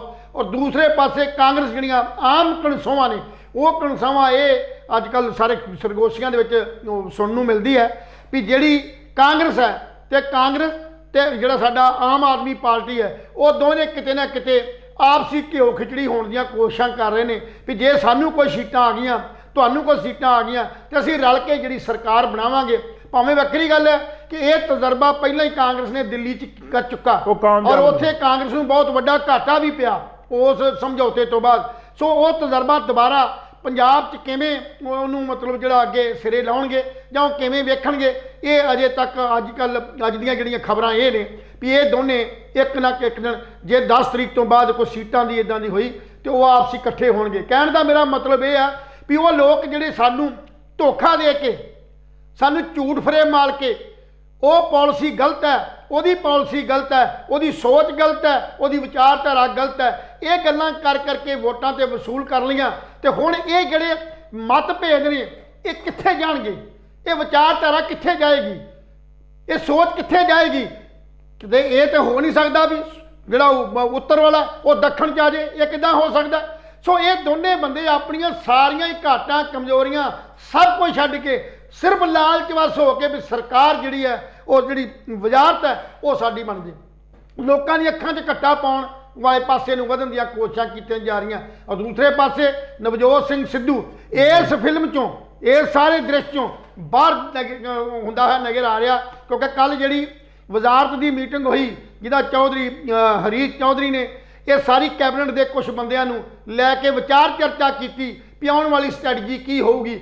ਉਸ ਸਟ੍ਰੈਟਜੀ ਦੇ ਵਿੱਚ ਜਿਹੜਾ ਨਵਜੋਤ ਸਿੰਘ ਸਿੱਧੂ ਉਹ ਗੈਰ ਹਾਜ਼ਰ ਰਿਹਾ ਔਰ ਉਹਦੀ ਘਰਵਾਲੀ ਨਵਜੋਤ ਕੌਰ ਰੋਜ਼ ਨਵੇਂ ਬਿਆਨ ਦਿੰਦੀ ਹੈ ਔਰ ਇਹ ਗੱਲ ਮੰਨ ਕੇ ਚੱਲੀ ਹੈ ਵੀ ਅਗਰ ਸਾਡੀ ਇਹ ਗੱਲ ਨਹੀਂ ਬਣੀ ਤੇ ਅਸੀਂ ਮਤਲਬ ਜਿਹੜਾ ਉਹ ਆਪਣੇ ਪੁਰਾਣੇ ਕਿੱਤੇ ਦੇ ਵਿੱਚ ਮੁੜ ਕੇ ਵਾਪਸ ਚਲੇ ਜਾਵਾਂਗੇ। ਔਰ ਇਹ ਗੱਲ ਇਹਨਾਂ ਨੂੰ ਆਗਾਜ਼ ਹੋ ਚੁੱਕੀ ਹੈ ਅੰਮ੍ਰਿਤਸਰ ਵਾਲੀ ਸੀਟ ਤੋਂ, ਪੂਰਬੀ ਸੀਟ ਤੋਂ, ਇਹ ਇਹਨਾਂ ਨੂੰ ਖੁਦ ਅੰਦਰ ਖਾਤੇ ਪਤਾ ਲੱਗ ਚੁੱਕਾ ਵੀ ਅਸੀਂ ਉੱਥੋਂ ਜਿਹੜੇ ਆ ਕੋਈ ਬਹੁਤੀ ਵਧੀਆ ਜਿੱਤ ਪ੍ਰਾਪਤ ਕਰਕੇ ਨਹੀਂ ਨਿਕਲਾਂਗੇ। ਸੋ ਸੰਕੇਤ ਜਿਹੜੇ ਆ ਇਹ ਅੱਜ ਦੀ ਬ੍ਰੇਕਿੰਗ ਨਿਊਜ਼ ਇਹ ਆ ਵੀ ਕਾਂਗਰਸ ਨੇ ਵੀ ਨਵਜੋਤ ਸਿੰਘ ਸਿੱਧੂ ਨੂੰ ਉਹਨੂੰ ਨਕਾਰ ਦਿੱਤਾ, ਵਿੱਚੋਂ ਇਸ ਚੋਂ ਕੱਢ ਦਿੱਤਾ ਗਿਆ, ਕਿਉਂਕਿ ਉਹ ਤੋਂ ਪਤਾ ਲੱਗ ਰਿਹਾ ਵੀ ਨਵਜੋਤ ਸਿੰਘ ਸਿੱਧੂ ਅੱਜ 0 ਵਾਲੀ ਪੋਜੀਸ਼ਨ ਤੇ ਆਉਂਦਾ ਨਜ਼ਰ ਆਇਆ। ਕਿਉਂਕਿ ਅਸੀਂ ਅੱਜ ਤੋਂ 4 ਮਹੀਨੇ ਪਹਿਲਾਂ ਜਦੋਂ ਇਹਦੇ ਸਿਰ ਤੇ ਤਾਜ ਰੱਖਿਆ ਗਿਆ ਸੀ, ਅਸੀਂ ਉਦੋਂ ਵੀ ਆਪਣੇ ਚੈਨਲ ਦੇ ਥਰੂ ਇਹ ਗੱਲ ਲੋਕਾਂ ਨੂੰ ਜ਼ਰੂਰ ਕਿਹਾ ਸੀ ਕਿ ਨਵਜੋਤ ਸਿੰਘ ਸਿੱਧੂ ਦੇ ਉੱਤੇ ਤਾਜ ਤੇ ਰੱਖਤਾ, ਪਰ ਨਵਜੋਤ ਸਿੰਘ ਸਿੱਧੂ ਆਪਣੇ ਉਸ ਤਾਜ ਨੂੰ ਨਹੀਂ ਬਚਾ ਸਕਦਾ, ਕਿਉਂਕਿ ਉਹਦੀ ਸੋਚ 'ਚ ਫਰਕ ਹੈ, ਉਹਦੀ ਕੰਮ ਕਰਨ ਦੀ ਨੀਤ 'ਚ ਫਰਕ ਹੈ, ਉਹਦੇ ਬੋਲ ਚਾਲ 'ਚ ਫਰਕ ਹੈ। ਉਹ ਪੰਜਾਬ ਨੂੰ ਅਜੇ ਪਿਛਲੀ 19ਵੀਂ ਸਦੀ ਵਾਲੇ ਪਾਸੇ, ਜਿਹੜਾ ਪੁਰਾਣੀਆਂ ਸਦੀਆਂ ਵਾਲੇ ਪਾਸੇ ਲਿਜਾਣ ਦੀ ਕੋਸ਼ਿਸ਼ ਕਰ ਰਿਹਾ, ਨਵੇਂ ਯੁੱਗ 'ਚ ਲਿਆਉਣ ਦੀ ਕੋਸ਼ਿਸ਼ ਨਹੀਂ ਕਰ ਰਿਹਾ। ਸੋ ਇਹ ਰਾਜਨੀਤਿਕ ਜਿਹੜਾ ਸਾਡਾ ਘਟਨਾਕ੍ਰਮ ਹੈ ਇਹ ਤੁਹਾਡੇ ਸਾਹਮਣੇ 10 ਤਰੀਕ ਨੂੰ ਆ ਜਾਣਾ ਔਰ 10 ਤੋਂ ਪਹਿਲਾਂ ਜਿਹੜੀਆਂ ਗਲਵਕੜੀਆਂ ਨੇ ਇਹਨਾਂ ਦੀਆਂ ਬਾਹਾਂ ਜਿਹੜੀਆਂ ਇੱਕ ਦੂਜੇ ਨੂੰ ਆਪਣੀਆਂ ਬਾਹਾਂ 'ਚ ਲੈਣ ਲੀਆਂ ਸਕੀਮਾਂ ਅੰਦਰ ਖਾਤੇ ਘੜੀਆਂ ਜਾ ਰਹੀਆਂ। ਸੋ ਇਹਦੇ ਤੋਂ ਆਪਣੇ ਜਿਹੜੇ ਸਮੁੱਚੇ ਸਾਡੇ ਪੰਜਾਬੀਆਂ ਨੂੰ ਇਹ ਜਿਹੜਾ ਉਹ ਬਿਲਕੁਲ ਅਵੇਸਲੇ ਨਹੀਂ ਹੋਣਾ ਚਾਹੀਦਾ, ਉਹਨਾਂ ਨੂੰ ਧਿਆਨ 'ਚ ਰੱਖਣਾ ਚਾਹੀਦਾ। ਔਰ ਦੂਜੇ ਪਾਸੇ ਦੀਪ ਸਿੱਧੂ ਦਾ ਅੱਜ ਵੀ ਗਿੱਲ ਸਾਹਿਬ ਉਹਦਾ ਵੀ ਅੱਜ ਜਿਹੜਾ ਅੰਤਮ ਅਰਦਾਸ ਦਾ ਭੋਗ ਸੀ ਹਾਂਜੀ ਫਤਿਹਗੜ੍ਹ ਸਾਹਿਬ ਦੇ ਵਿੱਚ ਅੰਤਮ ਅਰਦਾਸ ਦਾ ਜਿਹੜਾ ਅੱਜ ਸੀਗਾ, ਅੰਤਮ ਅਰਦਾਸ ਦੀ ਉਹਦਾ ਜਿਹੜਾ ਸ਼ਰਧਾਂਜਲੀ ਸਮਾਰੋਹ ਰੱਖਿਆ ਸੀ, ਉਹਨਾਂ ਨੇ ਭੋਗ ਪਾਇਆ ਜਿਹੜਾ ਉਹਨਾਂ ਨੇ, ਉਹਦੇ 'ਚ ਹਜ਼ਾਰਾਂ ਠਾਠਾ ਮਾਰਦਾ ਜਿਹੜਾ ਇਕੱਠ ਹੈ। ਕੱਲ ਤੱਕ ਮੈਂ ਤਾਂ ਲੋਕਾਂ ਦੀ ਸੋਚਦੇ ਆ ਵੀ ਠੀਕ ਆ, ਚਲੋ ਦੀਪ ਸਿੱਧੂ ਦੀ ਸੋਚ ਨੂੰ ਅੱਜ ਉਹ ਮਤਲਬ ਪ੍ਰਣਾਉਣ ਦੀ ਕੋਸ਼ਿਸ਼ ਕਰ ਰਹੇ ਨੇ। ਕੱਲ ਤੱਕ ਜਦੋਂ ਦੀਪ ਸਿੱਧੂ ਨੇ ਝੰਡਾ ਚਲਾਇਆ ਸੀ ਦਿੱਲੀ ਦੇ ਵਿੱਚ ਤੇ ਉਸ ਵੇਲੇ ਬਹੁਤ ਵੱਡੇ ਪੱਧਰ ਤੇ ਪੰਜਾਬੀਆਂ ਨੇ ਖੁਦ ਖਾਸ ਕਰਕੇ ਉਹਦੇ ਆਪਣਿਆਂ ਨੇ ਖਾਸ ਕਰਕੇ ਉਹਦੀ ਸੋਚ ਨੂੰ ਨਕਾਰਿਆ ਸੀ, ਪਰ ਅੱਜ ਜਿਹੜਾ ਆਪਣਾ ਉਹ ਸੰਕਲਪ ਲੈ ਰਹੇ ਨੇ ਕਿ ਦੀਪ ਸਿੱਧੂ ਤੇਰੀ ਸੋਚ ਤੇ ਪਹਿਰਾ ਦਿਆਂਗੇ ਠੋਕ ਕੇ। ਅਸੀਂ ਕਹਿੰਦੇ ਵੀ ਸਿੱਧੂ ਦੀਆਂ ਜਿਹੜੀ ਚੰਗੀਆਂ ਗੱਲਾਂ, ਚੰਗੇ ਪੱਖ, ਚੰਗੀ ਸੋਚ ਨੂੰ ਸਾਡੀ ਨੌਜਵਾਨ ਪੀੜ੍ਹੀ ਅਪਣਾਏ ਜ਼ਰੂਰ ਜੀ, ਪਰ ਉਹ ਚੀਜ਼ ਨਾ ਅਪਣਾਏ ਜਿਹੜੀ ਚੀਜ਼ ਦੇ ਨਾਲ ਅਸੀਂ ਨਫ਼ਰਤ ਪੈਦਾ ਕਰਦੇ ਹਾਂ ਇੱਕ ਦੂਜੇ 'ਚ। ਉਹ ਚੀਜ਼ ਕਦੇ ਨਾ ਅਪਣਾਏ ਜਿਹੜੀ ਸਾਨੂੰ ਵੱਖਵਾਦ ਵਾਲੇ ਪਾਸੇ ਲੈ ਕੇ ਜਾਂਦੀ ਹੈ। ਚੰਗੀ ਸੋਚ ਜਿਹੜੀ ਹੈ ਉਹ ਤਾਂ ਹੀ ਸਾਡੇ ਇਸ ਲੋਕਾਂ ਦਾ ਸੁਧਾਰ ਕਰ ਸਕਦੀ ਹੈ ਜੇ ਉਹਦੇ ਚੰਗੇ ਗੁਣਾਂ ਨੂੰ ਅਸੀਂ ਸਾਂਭ ਕੇ ਰੱਖਾਂਗੇ, ਉਹਦੀ ਸੋਚ ਤੇ ਤਾਂ ਪਹਿਰਾ ਦਿੱਤਾ ਜਾ ਸਕਦਾ। ਸੱਚੀ ਸ਼ਰਧਾਂਜਲੀ ਤਾਂ ਹੋ ਸਕਦੀ ਹੈ ਜਿਹੜੇ ਉਹਦੇ ਚੰਗੇ ਗੁਣ ਸੀ ਉਹਨਾਂ ਗੁਣਾਂ ਨੂੰ ਸਾਡੀ ਨੌਜਵਾਨ ਪੀੜ੍ਹੀ ਜਿਹੜੀ ਹੈ ਉਹ ਅਡਾਪਟ ਕਰਕੇ ਇਸ ਗੰਧਲੀ ਰਾਜਸੀ ਜਿਹੜੀ ਸੋਚ ਹੈ, ਇਹ ਗੰਧਲੀ ਜਿਹੜੀ ਰਾਜਨੀਤੀ ਹੋ ਗਈ ਹੈ, ਇਹਦੇ ਚੋਂ ਗੰਦ ਸਾਫ਼ ਕਰਕੇ ਸੁੱਚੀ ਤੇ ਸੱਚੀ ਜਿਹੜੀ ਸਰਕਾਰ, ਅਸਲ ਜਿਹੜੀ ਲੋਕਾਂ ਦੀ ਸਰਕਾਰ ਹੁੰਦੀ ਹੈ, ਸਾਡੀ ਸਮਾਜਵਾਦ ਦੀ ਜਿਹੜੀ ਸਰਕਾਰ ਹੁੰਦੀ ਹੈ, ਜਿੱਥੇ ਲੋਕਾਂ ਦੀ ਆਵਾਜ਼ ਹੁੰਦੀ ਹੈ, ਲੋਕ ਆਪ ਫੈਸਲਾ ਕਰਦੇ ਨੇ, ਲੋਕੀ ਆਪ ਗੱਲ ਕਰਦੇ ਨੇ, ਇਹ ਸਾਰੇ ਫੈਸਲੇ ਲੋਕਾਂ ਨੇ ਆਪ ਕਰਨੇ ਹੁੰਦੇ ਆ, ਇਹ ਕਿਸੇ ਤੋਂ ਨਹੀਂ ਕਰਾਉਣੇ ਹੁੰਦੇ। ਸੋ ਤਾਂ ਹੋ ਸਕਦਾ ਜੇ ਸੱਚੀ ਜਿਹੜੀ ਆ ਸਰਕਾਰ ਅਸੀਂ ਆਪ ਰਲ ਕੇ ਇਕੱਠੇ ਹੋ ਕੇ ਕਿਸੇ ਜੀ। ਸੋਚ ਨੂੰ ਬਣਾ ਕੇ ਜਿਹੜੀ ਬਣਾਈਏ। ਨਹੀਂ ਤੇ 2022 ਵਾਲੀਆਂ ਇਲੈਕਸ਼ਨਾਂ 'ਚ ਜਿਹੜੀ ਬਣੀ ਸਰਕਾਰ ਆ ਉਹ ਤੁਹਾਡਾ ਕਦੇ ਨਾ ਕੋਈ ਸਵਾਰੂਗੀ ਨਾ ਸਹੁਰੇਗਾ। ਜੀ ਦੋਸਤੋ, ਅੱਜ ਸਾਡਾ ਦੋ ਵਿਸ਼ੇ ਅਸੀਂ ਡਿਸਕਸ ਕੀਤੇ, ਇੱਕ ਯੂਕਰੇਨ ਤੇ ਰੂਸ ਦਾ। ਉਹਦੇ ਅਸੀਂ ਕਾਫੀ ਲੰਬੀ ਚੌੜੀ ਚਰਚਾ ਕੀਤੀ। ਇੱਕ ਵਾਰੀ ਫੇਰ ਪ੍ਰਮਾਤਮਾ ਅੱਗੇ ਅਰਦਾਸ ਕਰਦੇ ਹਾਂ ਕਿ ਸੁਖ ਸ਼ਾਂਤੀ ਰਹੇ ਮੁਲਕਾਂ ਦੇ ਵਿੱਚ ਔਰ ਕਿਸੇ ਦੀ ਜਾਨ ਨਾ ਜਾਵੇ। ਦੂਜੀ ਅਸੀਂ ਚਰਚਾ ਕੀਤੀ ਕਿ ਮਜੀਠੀਆ ਸਾਹਿਬ ਨੂੰ, ਜਿਹੜੇ ਬਿਕਰਮਜੀਤ ਸਿੰਘ ਮਜੀਠੀਆ ਨੇ, ਅਕਾਲੀ ਦਲ ਦੇ ਸੀਨੀਅਰ ਨੇਤਾ, ਸਾਬਕਾ ਕੈਬਨਿਟ ਮੰਤਰੀ, ਉਹਨਾਂ ਨੂੰ 8 ਮਾਰਚ ਤੱਕ ਨਿਆਂਇਕ ਹਿਰਾਸਤ ਵਿੱਚ ਭੇਜ ਦਿੱਤਾ। ਤੀਜੀ ਅਸੀਂ ਗੱਲ ਕੀਤੀ ਦੀਪ ਸਿੱਧੂ ਦੀ। ਅੱਜ ਫਤਿਹਗੜ੍ਹ ਸਾਹਿਬ ਦੇ ਢੋਡਰਮਲ ਦੀਵਾਨ ਹਾਲ ਦੇ ਵਿੱਚ ਇੱਕ ਬਹੁਤ ਵੱਡਾ ਸਮਾਗਮ, ਸ਼ਰਧਾਂਜਲੀ ਸਮਾਗਮ ਰੱਖਿਆ ਗਿਆ ਸੀ। ਹਜ਼ਾਰਾਂ ਸੰਗਤਾਂ ਜਿਹੜੀਆਂ ਦੂਰੋਂ ਦਰਾਡਿਓਂ ਟਰੈਕਟਰਾਂ, ਟਰਾਲੀਆਂ, ਟਰੱਕਾਂ ਦੇ ਵਿੱਚ ਭਰ ਕੇ ਅੱਜ ਫਤਿਹਗੜ੍ਹ ਸਾਹਿਬ ਦੀ ਪਵਿੱਤਰ ਧਰਤੀ 'ਤੇ ਪਹੁੰਚੀਆਂ, ਜਿੱਥੇ ਉਹਨਾਂ ਨੇ ਦੀਪ ਸਿੱਧੂ ਬਾਈ ਨੂੰ ਫਤਿਹ ਸ਼ਰਧਾ ਦੇ ਫੁੱਲ ਜਿਹੜੇ ਹੈਗੇ ਨੇ ਭੇਟ ਕੀਤੇ। ਅਸੀਂ ਵੀ ਦੀਪ ਸਿੱਧੂ ਬਾਈ ਨੂੰ ਸ਼ਰਧਾ ਦੇ ਫੁੱਲ ਭੇਟ ਕਰਦੇ ਹਾਂ। ਪਰਮਾਤਮਾ ਉਹਨੂੰ ਆਪਣੇ ਚਰਨਾਂ 'ਚ ਨਿਵਾਸ ਬਖਸ਼ੇ ਔਰ ਰਹਿੰਦੀ ਦੁਨੀਆ ਤੱਕ ਦੀਪ ਸਿੱਧੂ ਦਾ ਨਾਂ ਰਹੇ, ਉਹਦੀ ਆਈਡੀਓਲੋਜੀ ਦਾ ਨਾਂ ਰਹੇ, ਉਹਦੀ ਸੋਚ ਦਾ ਨਾਂ ਰਹੇ ਔਰ ਹਮੇਸ਼ਾ ਹਰ ਸਾਲ ਦੀਪ ਸਿੱਧੂ ਦੀ ਯਾਦ ਦੇ ਵਿੱਚ ਇਸੇ ਤਰ੍ਹਾਂ ਹੀ ਗੁਰੂ ਘਰਾਂ ਦੇ ਵਿੱਚ ਜਾਂ ਵੈਸੇ ਹੀ ਵੱਖ-ਵੱਖ ਸੰਸਥਾਵਾਂ ਵੱਲੋਂ ਮੇਲੇ ਜਿਹੜੇ ਨੇ ਉਹ ਲੱਗਦੇ ਰਹਿਣ। ਦੋਸਤੋ, ਤੁਹਾਨੂੰ ਸਾਡੀ ਅੱਜ ਦੀ ਚਰਚਾ ਕਿਸ ਤਰ੍ਹਾਂ ਦੀ ਲੱਗੀ? ਆਪਣੇ ਵਿਚਾਰ, ਆਪਣੇ ਸੁਝਾਅ ਸਾਨੂੰ ਜ਼ਰੂਰ ਦੇ ਦਿਆ ਕਰੋ। ਕੱਲ ਫਿਰ ਮਿਲਾਂਗੇ ਇਸੇ ਸਮੇਂ ਇਸੇ ਚੈਨਲ ਤੇ। ਤਦ ਤੱਕ ਲਈ ਸਾਨੂੰ ਇਜਾਜ਼ਤ ਦਿਓ। ਰੱਬ ਰਾਖਾ।